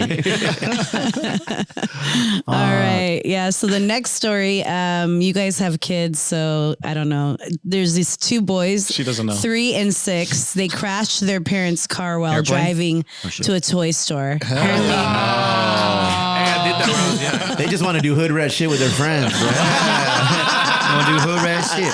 I like how they're dressed alike. I like how they covered just their eyeballs.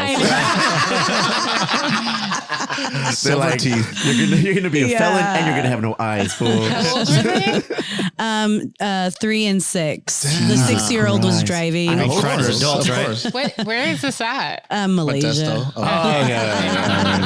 Nice. Yeah. We can't blame Britney Spears for that one. Fool. That's Yeah. all on them. What's going on in the world? People are just doing shit for clout now. Yeah. Jumping out of a Yeah. fucking airplane. We're to living get- in that movie Idiocracy right man. now. I never watch it. People keep telling me should. about that. It's What, pretty good. what's this? What? It's just fucking it's like a dystopian view of what America could become. And hilariously enough, they're like in the movie, they're like, we're looking for the dumbest fucking shoes that Oh, everybody the can wear. And it ended up being Crocs were Crocs. born. It's an Yeah. upstart program. They're like, these are the stupidest fucking shoes. Nobody's ever wear these things, and now look at them. But now it's like when corporate sponsorship and like everything just goes too far. Like the like president's name is like Crocs, fool. Dorito or some shit. Like, What? Are you hating on me for Crocs now, fool? No, just Croc making sure. can. That was the whole thing with Idiocracy is that's what they deliberately went was like, what are the shoes that will like the dumbest looking things? And they ended up being Crocs. But it's like it's one of made those. by Mike Judge from fucking. Yeah, it's one of those South Park type okay. things where everything comes true. Type of Yeah. thing. Like the Simpsons. He pretty much I nailed it. fucking hated Crocs forever. I busted my nephew's balls. Anyone who wore Crocs around me, I'd clown. Then Jay Peasy from Arizona heard me and he sent me a pair of hot pink Crocs. Fucking love them, bro. I put them on. You've been caught in public, Dude, one of these. an accident. Like I live pretty close to the brewery, Junior. So I walked to the brewery. I left the house wearing these fucking Crocs, bright ass pink. They're the platform ones too. And then I walk into the brewery, and Get a then little like lift. somebody just like kept looking at me, and I'm like, oh fuck. What was your excuse at NoFX? I don't own any. You don't? I don't either. Dude, Crocs are the best now. I got a pair. My What mom about got me a these? pair What of about black. these? Esos que son, güey. They look like Yeezy. Those are Yeezys. Yachts? Would you? Would you? I don't know. Everybody put your giblets. It's all up There's to like some giblets. Shein version of them Hey, too. listen, You I can got buy them on I got Shein every for like single 20 pair. bucks. Do you Every really? Color, yeah. Are those, Do you are they really? Crocs or Yeezys? The Yeezys. Are they comfortable? Yeah. How much did you pay the most expensive Yeezys?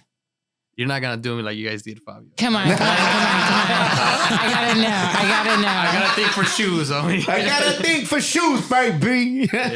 Over under 500. Way over. I don't even remember. He had to travel a plane to get them. I've been fortunate enough to be on that shoe thing since I was in high school, so I pay retail for my stuff. So it wasn't that expensive. By the way, Adidas donated, I guess, like all the leftover Yeezy. That's what I heard. I just read a story. Oh, really? Hell yeah. Way too much money on the line. We're going to figure it out always. That's a multi-billion-dollar arrangement that fucking Ye had with Adidas.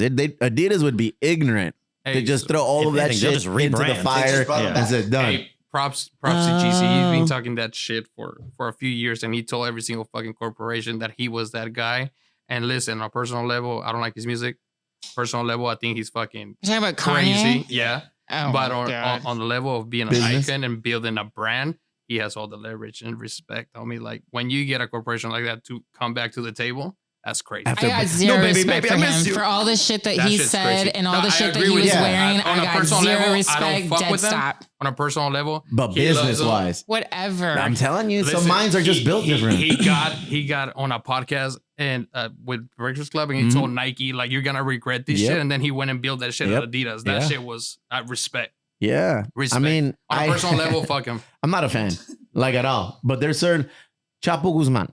There you go. You know, cartels, fucking crime syndicates. You know, I'm not a fan. I don't participate in any of those things. But if you are from the outside looking in, that's how you fucking build a Fortune 500 company. Yeah, that's how you run a business. Those businesses don't fail. Those businesses cease to exist because people's greed takes over, and then they think they can do more than what they're doing. Maintain, you know, like fucking Chapo Guzman. Still, probably one of the highest paid. He was on fucking Forbes. Listen, there was some award show in Mexico a few months ago. Okay, he's in jail. He's the head of a cartel. National TV, a group with the hottest song with his initials in the back of the stage in Prime TV. What's up? That shit is crazy. When I saw it on Instagram, I was like, yo, this is crazy. That's nuts. Here, it's crazy. On the highest ranking podcast in San Diego, in Southern California. You know what I'm saying? I'm just saying, dog. There's and when we went to Culiacan, we had a layover in Culiacan a couple of weeks ago after Mexico City, and that's where I picked this up. You got that from a store. See, yeah, bro. And people lose their mind when I tell them this. I said we were at the fucking airport, and we were at a gift shop, and that gift shop sole product was based around the Sinaloa cartel and Chapo Guzman. That's crazy. That's all it was, of all that shit. I'm like, hey, if not him, somebody in the clique somebody's getting a cut. They were selling this, and I talked to the man and his wife who owned it. He's like, hey, you know what? And then I don't know how to say it in English. Call a spade a spade. He is what he is. 2 + 2 = 4. But yeah, it doesn't matter. He knows how to run a brand. He knew how to build his brand. He knew he took advantage of the opportunities that were given to him. He did it. I was like, shit, I got to buy this. This is fucking, you know, like, when am I ever going to be in Culiacan? And then everybody there loves him. Yeah. Everybody there loves him. It was crazy, man.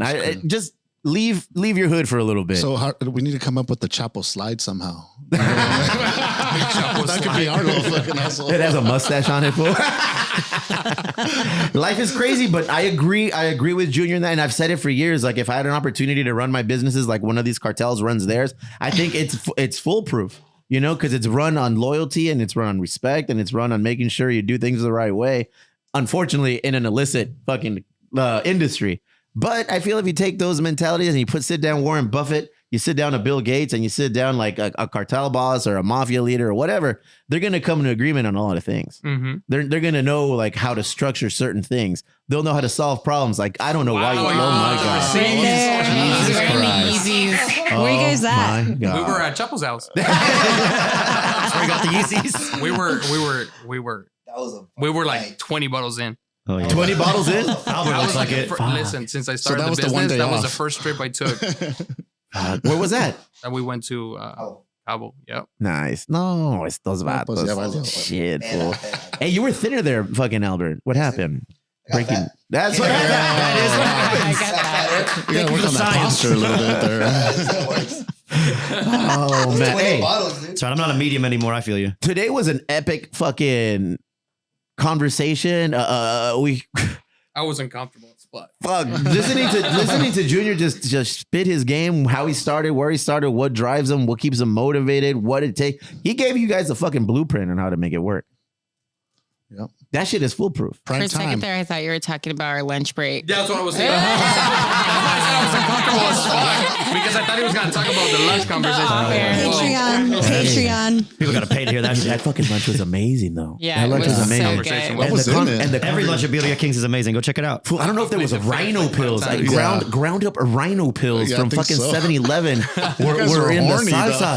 I learned a lot about Cece. I learned a lot about fucking Barry, dog. We all learned a lot about ourselves. Fuck. Casas didn't say shit, and I think that's by design. Casas never He says never shit. says You see me- anything. You see how many Just tacos he has? listening. I know You what think he kind was of talking about hot ruler, dogs. what kind of ruler fucking Lexi uses, and what she considers big. I was like, holy shit, man. Hey, I did it. And I apologize to my wife because that's all I got. Oh man! Any final words, Junior? Nah, man. Motivate us. Leave us with something motivating. You've done it all episode. I don't know, man. You got to pull that on me. No, listen, bro. I just always started. I said we crossed paths maybe once, twice. The way that you gave it up when they did their interview, I really appreciate it. Aquí estamos, güey. We're here to Emo Brown at its common denominator is providing a stage, a platform for the homies or for people here in the community to come and share their winnings, their losses, their learning experiences, and people out there connect with it. Because Albert is from the community. You're from the community. See, we're all here from the fucking South Bay. We're all from San Diego. We're all from the community. We all belong to a certain demographic. And I don't think the demographic that we all belong to gets a lot of shine, a lot of opportunity to shine or share their stories or share anything, bro. So at the root of all things Emo Brown is that. It's like, I want you to come on here and how did you get there? You know, what were the obstacles? Like, what can you teach us? How can we learn from you? So when I do that, maybe I avoided that pitfall. And I share this fucking story all the fucking time. When I wanted to open a brewery and I said, I'm going to open it in Chula Vista, 9 out of 10 breweries that are existing laughed. And they said, you're fucking stupid. Nobody is going to support a brewery in Chula Vista. Mexicans don't drink craft beer. Black people don't drink craft beer. Asians people don't. Minorities don't drink craft beer. That shit only works in North County and East County and certain areas in San Diego. You're wasting your money. You're probably going to be out of business. Fast forward the 6 years that we've been in business now, I would say 7 of the 9 people told me, no, they're out of fucking business. You got Mexican people selling seltzers. You know what I'm saying? And the other 2 are asking, how do we get on the block? Yeah. You know, so it for me, your story rings close to me. I got the same thing when I told people I'm gonna open a food truck and I'm gonna sell filet mignon, steak, chicken, shrimp off of it. And I'm gonna charge $50 for it. And he like, does. You're fucking crazy. You know, There's always going to be people. Because there's always going to be people that are going to tell you no. Everyone's. You got a lot of people talking about people that are actually doing shit that never done anything. Yeah, like you said it best, man. The people who are shitting on you, you know for a fact aren't doing more than you. You know for a fact they're not doing more than what you're doing. The people who told me no wanted to do what we were doing. They just didn't have the fucking balls. They didn't have the fucking balls to do it. And now that we've put the fucking blueprint out there, you can open a brewery in Chula Vista. You can open this in the South Bay. It's too late now. Shop is closed. No more applications are being taken. So it's like, fuck, man. I'm a piece of shit. Man, you're not. I like to talk shit, I like to talk shit. I don't think I have a huge ego. I have an ego, but it's not. You need your ego sometimes to remind them what time it is. And that's what I would say it's like medium average. I was telling in my family, and I said, you know what? I need to be how I am. That's one of the biggest battles to understand that you're in a different level in your life and trying to always operate with that mentality. Like, yo, I'm sitting on a different chair. I shouldn't act like that. Sometimes you just gotta go back down to Sometimes being humble is your worst enemy. shit. The other day, like, he put me on to that. JC, he reminded me of that JC line. It's like, sometimes you need your ego. No, if he's saying it, then do it, bro. It is what it is. Because unfortunately, we live in a time where sometimes you just gotta slap a motherfucker to let him know to not play with you. That's right. Violence. You just have to. And I'm a firm believer of always taking the high road, and not saying anything. But sometimes, like, we had a conversation the other day. It's like, man, if we don't do something about this, then you're gonna have 25 motherfuckers line up and think that they can play. They with can you do the same thing. if you don't make a miss. Damn, fool, what kind of bridges are you fucking burning, Junior? What's going on? Golden Gate Bridge, man. What brings the most drama to your life and your businesses? I don't really have drama. I'm just going through the growing pains of building a small business or starting an idea that turned into a big business, or it's on the way to turn into a business, or it has the vision to become big business, right? We started with the idea of opening up a food truck, one brand, and then it turned into 6 locations. You mentioned what I have now. I closed down 3 locations in the process, right? I closed them so I can open 100 eventually. Yeah, right. That's some addition by subtraction. You do that, right? And the drama or whatever is in my life right now is just growing pains of like, hey, the vision got bigger, the workload got bigger, what it requires from you got bigger, and not everybody had the idea of doing so, right? So that's the only drama that I have right now. And sitting down in that chair where you're the final word brings you the drama, even if you don't want it, you know? Believe it, man. You don't got to look for it. You're the bad guy. Always. And, you know, like one of my high school coaches. Damn, we're in therapy right now, fool. I'm over here crying. We like there's somebody that I respect a lot in the industry. Scooter Brown. He's a huge guy. Look him up. I got the pleasure of working with him earlier in his career when we were moving artists from Atlanta to San Diego and stuff like that. He represents Justin Bieber and Ariana Grande and stuff like that. And in one of his recent podcasts, he mentioned it. He said, like, hey, when you're a coach or when you're the business leader, owner, like the wins are theirs, the losses are yours, no matter what. Always. Right? And that's just what it is. You just got to be okay with being the bad person. Damn. It always comes full circle, though. They come back around. We're dads. You got to get used to that shit. That's very true, man. There comes a time where you got to put that humble face aside and say, no, sometimes it's time to be the bad guy. And the bad guy is, it's not a good look sometimes. But and I don't think nobody got to those levels without being the bad guy. Yeah, no, that's true. I mean, or being portrayed as the bad guy, not being the bad guy. Let's make that clear, because then they're gonna grill me for that. Nobody's the villain in their own movie. Barry, what the fuck are you talking about? Think about it. The villain in every movie doesn't think he's a bad guy. This is just a warning. If you have Beauty Kings, you're gonna talk like me. So it's rhino pills. Fucking you had 12 fucking tacos de birria, fool. You need to chill. You need to run it out right now. Junior. What's up? Fuck yeah, bro. Thanks, bro. I look forward to meeting and fuck doing shit with you, fool. I think there's opportunity for all of us out there. Cece, I think we learned a lot today. Speaking into existence. Yeah, we'll fucking speak that shit into existence.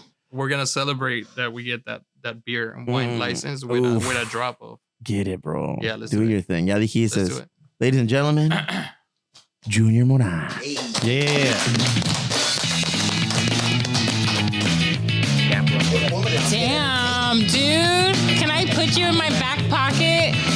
Can I text you when I'm having a bad day? Hey, you were at a party, higher than the sky, emborrachada de Bacardi. I bet you didn't know que conocía al cantinero. You told me you were drinking and wasting my dinero. Talking about how many ways a woman loves an hombre, but what